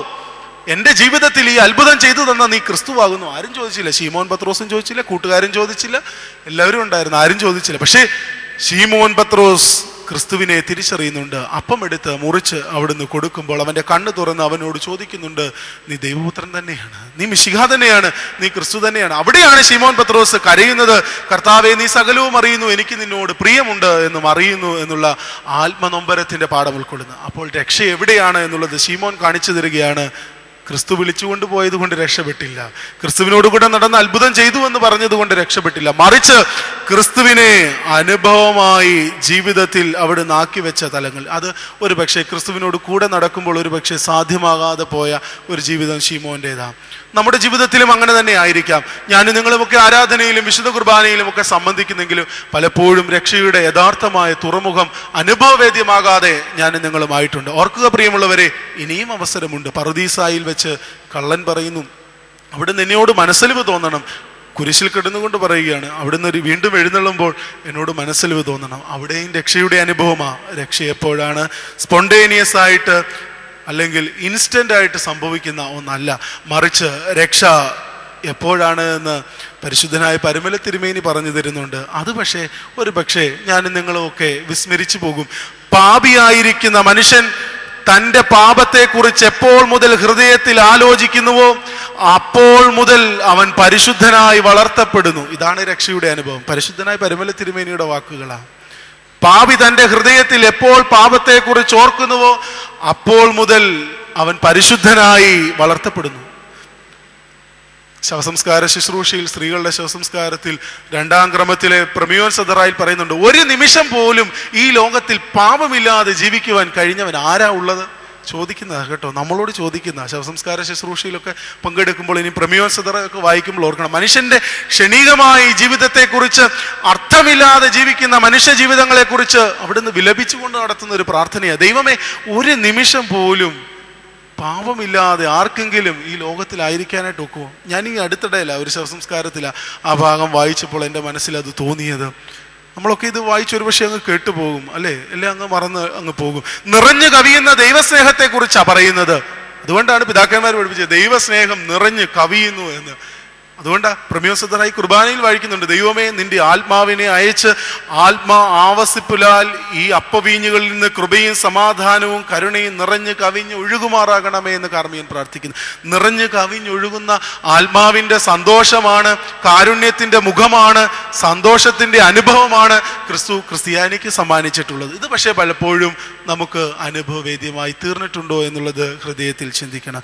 മൂന്നാമതായിട്ട്, സഹനത്തിൻ്റെ മുഖം ക്രിസ്തുവിൻ്റെ മുഖത്തിൻ്റെ മറ്റൊരു പ്രത്യേകത. പ്രസന്നമായ മുഖമുണ്ട്, കാരുണ്യത്തിൻ്റെ മുഖമുണ്ട്, സഹനത്തിൻ്റെ മുഖമുണ്ട്. വിശുദ്ധ മത്തായിയുടെ സുവിശേഷത്തിൽ നാം കാണുന്നുണ്ട്, കാർക്ക് ചൊരുവം മുഖത്തേക്ക് തുപ്പിക്കൊടുത്തു. കർത്താവേ, ഇവരെന്താ ചെയ്യുന്നതെന്ന് ഇവരറിയുന്നില്ലല്ലോ, ഈ മനുഷ്യനോട് നീ ക്ഷമിക്കണമേ. ആർക്കാ കഴിയുന്നത്? അത്രമാത്രം ധൈര്യത്തോടുകൂടി സഹിക്കുവാൻ കഴിയുന്ന ഒരു മനുഷ്യൻ ആരാ ഉള്ളത്? പരീശന്മാരും സാധൂക്യരും എല്ലാവരും വന്നിട്ട് കൂടെ നിന്ന് വട്ടം ചവിട്ടി നിൽക്കുക. എന്തിനാണ്? ഇവനെ എങ്ങനെയെങ്കിലും ഒന്ന് തരം കിട്ടിയാൽ ക്രൂശിക്കണം, ഏത് മാർഗത്തിൽ ഇവനെ ക്രൂശിക്കുവാനായിട്ട് ഇടയാകുമെന്ന് ആലോചിക്കുന്നവരുടെ നടുവിൽ ക്രിസ്തു ചോദിക്കുന്നുണ്ട്, നിങ്ങൾ ആരെയാണ് അന്വേഷിക്കുന്നത്? അല്ലേ? ഒരു വാക്കുകൊണ്ട് തീർന്നു. നിങ്ങൾ ആരെയാ അന്വേഷിക്കുന്നത്? മനുഷ്യൻ അന്വേഷിച്ചു കൊണ്ടിരിക്കുകയാ. ദൈവത്തെ അന്വേഷിക്കുന്നുണ്ട്, ലോകത്തിന്റെ സുഖങ്ങളെ അന്വേഷിക്കുന്നുണ്ട്, രക്തബന്ധങ്ങളെ അന്വേഷിക്കുന്നുണ്ട്. കഴിഞ്ഞു പോയ ആഴ്ചകളിലൊക്കെ നമ്മൾ കാണുന്നുണ്ട് മാതാപിതാക്കളെ അന്വേഷിക്കുന്ന മക്കളെ കുറിച്ച്, അല്ലേ? വിവിധ സമയങ്ങളിൽ നഷ്ടപ്പെട്ടു പോയിട്ടുള്ളവരാ മാതാപിതാക്കൾ, നഷ്ടപ്പെട്ടിട്ടുള്ളവർ. അവരെവിടെയാണെന്ന് അറിയത്തില്ല. ദൂരെ ഇരുന്നു കൊണ്ട് പത്രദ്വാരകളിലൊക്കെ ഇങ്ങനെ വാർത്തകൾ കൊടുത്തുകൊണ്ട് അവർ അന്വേഷിക്കുകയാണ്, ദൈവത്തെ അന്വേഷിക്കുന്നുണ്ട്. നിന്റെ മുഖം അന്വേഷിപ്പീൻ എന്ന് നിങ്ങളിൽ നിന്ന് കൽപ്പന വന്നു എന്ന് ഞാൻ അറിയുന്നു. ദാവീദ് രാജാവ് പറയുകയാണ്, മുഖത്തേക്ക് നോക്കുമ്പോൾ ക്രിസ്തുവിൻ്റെ മുഖം നമ്മുടെ മുഖവുമായി ഒന്ന് ഇടകലരുമ്പോൾ ആ ശില്പി പറഞ്ഞതുപോലെ ആ മുഖത്തിന് എന്നോട് എന്തൊക്കെയോ സംവദിക്കുവാനായിട്ടുണ്ട്. പരിശുദ്ധാലയത്തിലേക്ക് കടന്നു ചെല്ലുമ്പോൾ ഒരുപക്ഷെ ഞാനും നിങ്ങളും ഒക്കെ ഓർക്കാറുണ്ട്, ഒറ്റയ്ക്കാണ് ദൈവാലയത്തിൽ പോകുന്നത്. ചിലപ്പോൾ ആ പള്ളിയിൽ ചെല്ലുമ്പോൾ ആരും കാണത്തില്ല, നമ്മൾ മാത്രമേ പള്ളിയിൽ കാണത്തുള്ളൂ. പരിമലപ്പള്ളിയിലല്ല കേട്ടോ, നമ്മുടെ കൊച്ചിടവുകളിലൊക്കെ ചെല്ലുന്ന സമയത്ത് പള്ളിക്കുള്ളിൽ നമ്മൾ മാത്രമേ കാണത്തുള്ളൂ. അന്നേരം നമ്മൾ ഇറങ്ങി വന്നിച്ച് പറയും, എൻ്റെ ദൈവമേ, ഞാനങ്ങ് പേടിച്ചു പോയി, ഞാൻ ഒറ്റയ്ക്ക് ഈ പള്ളിക്കകത്തല്ലേ, വലിയ പള്ളിക്കകത്ത് ഞാൻ ഒറ്റയ്ക്കായിരിക്കുന്ന ഒരു അനുഭവത്തെക്കുറിച്ചാണ്. ഓർക്കുക, മാലാഖമാരുടെ സാന്നിധ്യമുണ്ട്, ഹല്ലേലൂയ പാടുന്ന മാലാഖമാരുടെ സാന്നിധ്യമുണ്ട്. ചില ദൈവാലയങ്ങളിൽ മേഘങ്ങളും മാലാഖമാരും ഒക്കെ ചിത്രങ്ങളിൽ അവിടുന്ന് ആക്കി വെച്ചിട്ടുണ്ട്. പരിശുദ്ധന്മാരുടെ ചിത്രങ്ങളുണ്ട്. ഇവരൊക്കെ സജീവമായി നമ്മളോട് സംസാരിക്കുകയാണ്. സഹനത്തിൻ്റെ മുഖം കാണിച്ചു തരുന്ന ക്രിസ്തു ക്രൂശിൽ കിടന്നുകൊണ്ട് പിടഞ്ഞു മരിക്കുന്ന ക്രിസ്തുവിൻ്റെ രൂപത്തിന് താഴെ എഴുതി വെച്ചിട്ടുണ്ട്. എന്താ എഴുതി വെച്ചിരിക്കുന്നത്? ചിലയിടങ്ങളിൽ ചിത്രങ്ങളിൽ എഴുതി വെച്ചിട്ടുണ്ട്, കടന്നു പോകുന്ന ഏവരുമേ നിങ്ങൾക്ക് ഇത് ഏതുമില്ലയോ, കടന്നു പോകുന്ന ഏവരുമേ നിങ്ങൾക്കിത് ഏതുമില്ലയോ. ക്രിസ്തുവിൻ്റെ വേദന, ക്രിസ്തുവിൻ്റെ സഹനം നമ്മുടെ സഹനമായി മാറാതെ, നമ്മുടെ വേദനയായി മാറാതെ എന്താണ് ക്രിസ്തീയ ജീവിതം? ക്രിസ്ത്യാനിയുടെ വരമാണ് കഷ്ടത. മറന്നു പോവരുത്, കഷ്ടതയില്ലാത്ത, പ്രതിസന്ധിയില്ലാത്ത, പ്രലോഭനങ്ങളില്ലാത്ത, സുഖം മാത്രം അനുഭവിക്കുന്ന ഒരു ലോകത്തിന് വേണ്ടി ഓടി നടക്കുന്ന പ്രിയ സഹോദരങ്ങളെ ഓർത്തുകൊള്ളണം. യേശു തമ്പുരാൻ അരുളി ചെയ്തു, ലോകത്തിൽ നിങ്ങൾക്ക് കഷ്ടമുണ്ട്, ധൈര്യപ്പെടുവീൻ, ഞാൻ ലോകത്തെ ജയിച്ചിരിക്കുന്നു. യോഹന്നാന്റെ സുവിശേഷം 16-ാം അധ്യായം 33 നമുക്ക് ലോകത്തെ ജയിച്ച ക്രിസ്തുവിൻ്റെ സ്നേഹത്തിന് വേണ്ടിയാണ് എന്നെയും നിങ്ങളെയും വിളിച്ചിരിക്കുന്നത്. കഷ്ടതയില്ലാത്ത, പ്രതിസന്ധിയില്ലാത്ത, പ്രയാസമില്ലാത്ത, പ്രശ്നസങ്കീർണമല്ലാത്ത ഒരു ജീവിതത്തിന് വേണ്ടിയല്ല, മറിച്ച് പിതാക്കന്മാർ പ്രാർത്ഥിച്ചിരുന്നു, ദൈവമേ, ഈ കഷ്ടതയെ അതിജീവിക്കുവാനുള്ള ദൈവിക കൃപ ഞങ്ങൾക്ക് തരണമേ. ഇന്നിത് ആർക്കും പ്രാർത്ഥിക്കാനില്ല. കടം മാറണേ, രോഗം മാറണേ, ദുഃഖം മാറണേ, മദ്യപാനം മാറണേ, ഇതെല്ലാം പ്രാർത്ഥിക്കും. പക്ഷെ ദൈവമേ, ഇതൊക്കെ എൻ്റെ ജീവിതത്തിൽ വരുമ്പോഴും ഇതിനെയൊക്കെ ഒന്ന് നേരിടുവാനുള്ള ദൈവിക കൃപ എനിക്ക് തരണമേ എന്ന് പ്രാർത്ഥിക്കുവാൻ ആർക്കും സാധിക്കുന്നില്ല. ഒരു പക്ഷേ നമ്മുടെ ബന്ധങ്ങൾ നമ്മെ പഴിചാരിയേക്കാം, ഒരു പക്ഷേ നമ്മുടെ കുടുംബ സുഹൃത്തുക്കൾ നമ്മെ പഴിചാരിയേക്കാം, ഒരു പക്ഷേ നമ്മുടെ അയൽപക്കങ്ങൾ നമ്മെ പഴിചാരിയേക്കാം, നമ്മെക്കുറിച്ച് നിന്നവാക്ക് പറഞ്ഞേക്കാം. പക്ഷേ മറിച്ചൊന്ന് സ്നേഹിക്കുവാൻ, മറിച്ചൊന്ന് പ്രാർത്ഥിക്കുവാൻ കഴിയുമ്പോൾ നാം തന്നെ വിശുദ്ധിയിലേക്ക് വളരുകയാണ്. പൗലോസ് അപ്പോസ്തലൻ തിമോത്തിയോസിന് എഴുതിയ ലേഖനത്തിൽ പറയുന്നുണ്ട്, 4-ാം അധ്യായത്തിൽ പറയുന്നു, നിങ്ങൾ ദൈവത്തിൻ്റെ ഇഷ്ടമോ നിങ്ങളുടെ ഹൃദയ ശുദ്ധീകരണം തന്നെ. ദൈവത്തിൻ്റെ ഇഷ്ടമോ നിങ്ങളുടെ ഹൃദയങ്ങളെ ശുദ്ധീകരിക്കുന്നത് തന്നെയാണ്. ദൈവത്തിൻ്റെ ഇഷ്ടത്തിലേക്ക് വളരണമെങ്കിൽ നിന്റെ ഹൃദയം വിശുദ്ധീകരിക്കുവാൻ നിനക്ക് സാധ്യമാകണം. നിന്റെ ഹൃദയം വിശുദ്ധീകരിക്കുന്ന ഇടത്താണ് അനേകർക്ക് കണ്ണാടി പോലെയുള്ള ഈ ഹൃദയത്തെ കാണുവാൻ സാധ്യമാകുന്നത്. ഹൃദയത്തിൻ്റെ കണ്ണാടിയായി മുഖം മാറുമ്പോൾ, ക്രിസ്തുവിൻ്റെ മുഖം അനേകർക്ക് പ്രകാശമായി ഉദിക്കുമ്പോൾ, ക്രിസ്തുവിൻ്റെ മുഖത്തേക്ക് നോക്കി സഹനത്തിൻ്റെയും പ്രസന്നവതമായ സന്തോഷത്തിൻ്റെയും കാരുണ്യത്തിൻ്റെയും മുഖത്തെ നാം ഏറ്റുവാങ്ങുമ്പോൾ, പ്രിയമുള്ളവരെയും അവിടുന്ന് കാണിച്ചു തന്ന ധൈര്യത്തിൻ്റെയും ബുദ്ധിപൂർവമായ പ്രവർത്തനത്തിൻ്റെയും ആവശ്യകതയെ നാം വിസ്മരിക്കുവാൻ തരമില്ല. കാരണം സഹനത്തിലൂടെയും കഷ്ടതയിലൂടെയും കാരുണ്യത്തിൻ്റെ അനുഭവത്തിലൂടെയും ക്രിസ്തു കടന്നു പോകുമ്പോൾ ക്രിസ്തുവിൻ്റെ ഹൃദയം നമ്മോട് ആവശ്യപ്പെടുന്ന മറ്റൊന്നോടുകൊണ്ട്, ധൈര്യപൂർവം നീ നിന്റെ ജീവിതത്തെ നേരിടുക. ധൈര്യപൂർവം നീ നിന്റെ ജീവിതത്തെ അവിടുന്ന് നേരായി നയിക്കുവാനായി ഒരുങ്ങിക്കൊള്ളുക. ക്രിസ്തുവിൻ്റെ ജീവിതത്തിൽ അവിടുന്ന് നിരവധി പ്രലോഭനങ്ങളും പ്രതിസന്ധികളും ഉണ്ടായി. അങ്ങ് കാൽവറി ക്രൂശിലെ പരമയാഗമായി തീരുവാനുള്ള യാത്രയിൽ വരെയും ഉണ്ടായിരുന്നു. എത്രയെല്ലാം പ്രലോഭനങ്ങൾ ഉണ്ടായിരുന്നു. ദേവാലയ ഗോപുരത്തിൻ്റെ മുകളിൽ നിന്നുകൊണ്ട്, വിശക്കുമ്പോൾ അപ്പമായി വന്നുകൊണ്ട്, കല്ലൊക്കെ അപ്പമായിട്ട് മാറി ഭക്ഷിച്ചാൽ ദഹനക്കേടുണ്ടാകുമോ എന്നൊന്നും ചോദിച്ചാൽ ക്രിസ്തുവിന് തിരിച്ച് മറുപടി കൊടുക്കാനില്ലായിരുന്നു. പക്ഷേ ക്രിസ്തുവിനൊരു മറുപടി ഉണ്ടായിരുന്നു. അപ്പം മാത്രമല്ലല്ലോ മനുഷ്യനെ നിലനിർത്തുന്നത് എന്നുള്ളത്. ജീവനുള്ള ദൈവത്തിൻ്റെ ആധാരമായ വചനങ്ങളെ, ശക്തിയേറിയ വചനങ്ങളെ ഹൃദയപരമാർത്ഥതയോടുകൂടി അവിടുന്ന് ഹൃദയത്തിൽ ഏറ്റുവാങ്ങുവാൻ സാധ്യമാകുന്ന ജീവിതത്തിലാണ് യേശു തമ്പുരാൻ ധൈര്യപൂർവം വിളിച്ചു പറഞ്ഞത്, ഇനിയും ഞാൻ യെരൂശലേമിലേക്ക് പോവുകയാണ്. എന്തിനാണ്? എന്നെ തന്നെ കാണിച്ചു കൊടുക്കുവാൻ. പീലാത്തോസിന്റെ അരമനയിൽ അവിടുന്ന് വിസ്തരിക്കപ്പെട്ട് ക്രിസ്തുവിനെ ക്രൂശിക്കുവാനായി കൊണ്ടുപോകുമ്പോൾ വേദനപ്പെടുന്ന ഒത്തിരി പേരെ കണ്ടിട്ട് ക്രിസ്തു പറയുന്നുണ്ട്, യെരൂശലേം പുത്രിമാരെ, നിങ്ങൾ എന്നെ ചൊല്ലി കരയേണ്ട, നിങ്ങളെയും നിങ്ങളുടെ മക്കളെയും ഓർത്ത് വിലപിച്ചാൽ മതി. ക്രിസ്തുവിന് ആരുടെയും സഹനം, ആരുടെയും സഹതാപം, ആരുടെയും വേദനപ്പെടുന്ന ദീനഭാവം ഒന്നും ആവശ്യമില്ല. കാരണം ക്രിസ്തു അവിടെ നിന്ന് ആവോളം വേദനപ്പെട്ടു എന്നുള്ളതാണ് അതിൻ്റെ മറ്റൊരു തലം. ക്രിസ്തു അവിടുന്ന് ആവോളം സഹതപിച്ച്, സഹതാപം പൂണ്ട് പരിതപിച്ച് ആത്മനൊമ്പരത്തോടുകൂടി തന്നെ ജീവിച്ചു എന്നുള്ളതാണ് ആ ജീവിതത്തിന് മാറ്റുകൂട്ടുന്നത്. തീയിൽ അവിടുന്ന് ശുദ്ധി ചെയ്യപ്പെടുന്ന സ്വർണത്തിന് ഏറെയേറെ തിളക്കമുണ്ടാവുകയാണ്. കയ്യിലിരിക്കുന്ന ചെറിയ കുഴലുകൊണ്ട് തട്ടാൻ തീയിലേക്കൊന്ന് ഊതിക്കൊടുക്കുമ്പോൾ കരിപിടിച്ചിരിക്കുന്ന അഗ്നിക്ക് പ്രകാശമേറുന്നത് പോലെ ക്രിസ്തു ഓരോ നിമിഷവും ക്രിസ്തീയ ജീവിതത്തിൽ, ക്രിസ്ത്യാനിയുടെ ജീവിതത്തിൽ അവിടുന്ന് ചെറിയ ഊതലുകൾ നൽകുകയാണ്. ഒരിക്കൽ ഒരു സഭാപിതാവ് ഇപ്രകാരം പറഞ്ഞു, ലോകത്തിൽ നിങ്ങൾക്ക് കഷ്ടങ്ങളും ദുരിതങ്ങളും ഉണ്ടാകുമ്പോൾ നിങ്ങൾ ധൈര്യപ്പെട്ടുകൊള്ളണം. കാരണം ക്രിസ്തു നിങ്ങളുടെ ഹൃദയത്തെ ഉടച്ചു വാർക്കുകയാണ്. എത്രയോ അർത്ഥപൂർണമായിട്ടുള്ള വാക്കാണ് ഉടച്ചു വാർക്കുന്ന ക്രിസ്താനുഭവം, ഉടച്ചു വാർക്കുന്ന ദൈവിക അനുഭവം. ഇതാണ് ക്രിസ്തീയ ജീവിതത്തിൽ എനിക്ക് നിങ്ങൾക്കും ആവശ്യം. ഒരു കുശവന്റെ കയ്യിലിരിക്കുന്ന കളിമണ്ണിന് ഏതു സമയത്തും രൂപഭാവം ഉണ്ടാകാം, വ്യത്യാസം വരാം. അത് അദ്ദേഹത്തിൻ്റെ ഇംഗിതത്തിന് അനുസരണമായിരിക്കും. തൻ്റെ മനസ്സിന് ഇണങ്ങുന്ന ഒരു രൂപമായി അത് എപ്രകാരം ആയിത്തീരുന്നുവോ, എപ്പോൾ ആയിത്തീരുന്നുവോ അത്രയും നേരം അദ്ദേഹം അതിനെ ഉടച്ചു വാർത്തുകൊണ്ടേ ഇരിക്കും. ദൈവത്തിൻ്റെ കരങ്ങളിൽ കുശവന്റെ കയ്യിലെ കളിമണ്ണ് പോലെ എന്നെ സമർപ്പിക്കുന്നുവെന്ന് നാം പാട്ടുകാരനോട് ചേർന്ന് പാടാറില്ലേ? കുശവന്റെ കയ്യിൽ കൊടുത്തിരിക്കുന്ന ഈ കളിമണ്ണിന് ഏത് സമയത്തും രൂപവ്യത്യാസം വരാം. അത് നീ ഏത് രൂപത്തിൽ ആയിത്തീരണമെന്ന് ഉടയവൻ ആഗ്രഹിക്കുന്നുവോ അതുവരെയും നിന്നെ ഉടച്ച് വാർത്തുകൊണ്ടിരിക്കും. നിന്നെ ഉടച്ച് വാർക്കുമ്പോൾ, പുതുതായി നിന്നെ മോൾഡ് ചെയ്യുമ്പോൾ നിനക്ക് രൂപവ്യത്യാസം ഉണ്ടാകും. ഇന്ന് കാണുന്ന ക്രിസ്തീയ അനുഭവത്തിൽ നിന്ന് നാളെ കാണുന്ന ക്രിസ്തീയ അനുഭവത്തിനൊരു മാറ്റം ഉണ്ടാവണം. അതെങ്ങനെയാണ് സാധ്യമാകുന്നത്? ദൈവമേ, ഇന്ന് ഞാൻ ജീവിച്ച ഈ സാഹചര്യം പാപഭംഗിലമായ പ്രശ്നസങ്കീർണമായ ഒരു ജീവിതത്തിൻ്റെ തലമായിരുന്നുവെങ്കിൽ എനിക്ക് നാളെ ദൈവമേ പാപത്തെ വിട്ടകന്ന് പ്രത്യാശയോടുകൂടി സന്തോഷത്തോടുകൂടി ആയിരിക്കുന്ന ഒരു ക്രിസ്തീയ അനുഭവത്തിലേക്ക് വരുവാനായി അവിടുന്ന് സഹായിക്കണമേ എന്ന് പ്രാർത്ഥിക്കുവാനായിട്ട് നമുക്ക് സാധ്യമാകണം. ധൈര്യവും ദൃഢനിശ്ചയവും പകരുന്ന ദൈവിക അനുഭവത്തിൻ്റെ പ്രസന്നവധമായ മുഖവും കാരുണ്യത്തിൻ്റെ മുഖവും സഹനത്തിൻ്റെ മുഖവും ധൈര്യവും ദൃഢനിശ്ചയവും പകരുന്ന ക്രിസ്തീയ മുഖവും നാം അവിടുന്ന് ദർശിക്കുകയുണ്ടായി. യേശുദമ്പുരാന്റെ മുഖത്തേക്ക് നോക്കുമ്പോൾ നാം കാണുന്നത് ഇത് തന്നെയാണ്, സന്തോഷിക്കുന്ന ക്രിസ്തുവിൻ്റെ മുഖം. വിവിധ സന്ദർഭങ്ങളിൽ സന്തോഷിക്കുന്നുണ്ട്. എല്ലാ ഭാഗങ്ങളും ഒന്ന് എടുത്തു പറയുവാനായിട്ട് സമയം അനുവദിക്കുന്നില്ല. എങ്കിലും ക്രിസ്തുവിന് സന്തോഷമുണ്ടോ എന്ന് ചോദിച്ചാൽ കൃത്യമായി നമുക്ക് ഉത്തരം കൊടുക്കുവാനായിട്ട് സാധിക്കും. വിശുദ്ധ യോഹന്നാന്റെ സുവിശേഷം 15-ാം അധ്യായത്തിൽ നാം വായിക്കുന്നുണ്ട്, എൻ്റെ സന്തോഷം നിന്നിൽ പൂർണ്ണമാകണമെന്ന്, എൻ്റെ സന്തോഷം ഞാൻ നിങ്ങൾക്ക് നൽകുന്നു എന്ന്.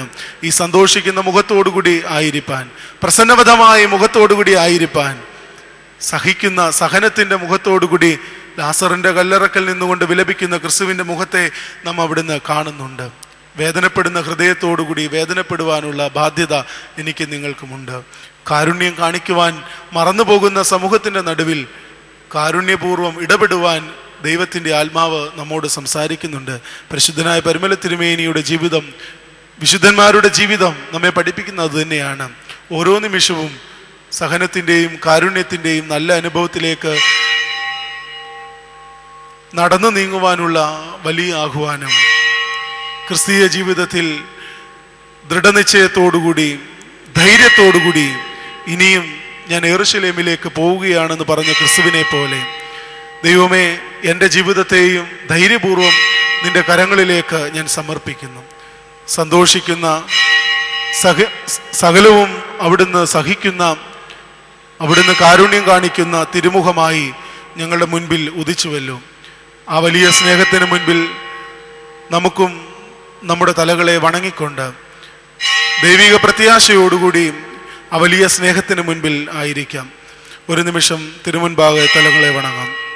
സർവശക്തനായ ദൈവമേ, തിരുവചനത്തിൻ്റെ അരുളപ്പാടുകൾ സത്യരൂപേണ ഞങ്ങളുടെ ഹൃദയങ്ങളിൽ അവിടുന്ന് ജ്വലിപ്പിക്കണമേ. എൻ്റെ മുഖം അന്വേഷിപ്പീനെന്ന് നിങ്ങൾ നിന്ന് കൽപ്പന വന്നുവെന്ന് എൻ്റെ ഹൃദയം പറയുന്നു. സങ്കീർത്തനക്കാരൻ അവിടുന്ന് പ്രത്യാശിക്കുന്നത് പോലെ ദൈവമായ കർത്താവെ, തിരുമുഖത്തെ അന്വേഷിച്ചുകൊണ്ട് പ്രത്യാശയോടുകൂടി യാത്ര ചെയ്യുവാൻ ഞങ്ങളെ അവിടുന്ന് അനുവദിക്കണമേ. നീ അനുഭവിച്ച സന്തോഷം, ഞങ്ങളിലേക്ക് പകർന്ന സന്തോഷം അവിടുന്ന് ഞങ്ങളിൽ പൂർണ്ണമാക്കണമേ. നീ കാണിച്ച സഹനത്തിൻ്റെ മാതൃക ഞങ്ങളുടെ ജീവിതത്തിൽ അവിടുന്ന് മാതൃകയാകണമേ. നീ കാണിച്ച കാരുണ്യത്തിൻ്റെ പാത ഞങ്ങൾക്കെന്നും കൂട്ടായിരിക്കണമേ. ധൈര്യത്തോടുകൂടി ഹൃദയശുദ്ധിയോടുകൂടി ആത്മാർത്ഥമായി ദൈവമേ നിന്നെ ശുശ്രൂഷിക്കുവാൻ, ധൈര്യപൂർവം ക്രിസ്തുവിൻ്റെ വേലയിലായിരിക്കാൻ, നിന്നോടുകൂടെ മരിപ്പാൻ അവിടുന്ന് ഞങ്ങൾക്കും ഇടയാകണമേ. നിന്റെ മഹത്വത്തിൻ്റെ ജീവൻ ഞങ്ങളിൽ പകരണമേ. വേദനപ്പെടുന്ന ഹൃദയങ്ങൾക്ക് ആശ്വാസമായിരിക്കണമേ. ഞങ്ങളെ എല്ലാവരെയും അവിടുന്ന് നിത്യമായ ശാന്തിയും സമാധാനവും കൊണ്ട് ആശ്വസിപ്പിക്കണമേ. അവിടുത്തേക്ക് സ്തുതിയും ആരാധനയും അർപ്പിക്കുവാനായിട്ട് തന്നെ. ആമേൻ.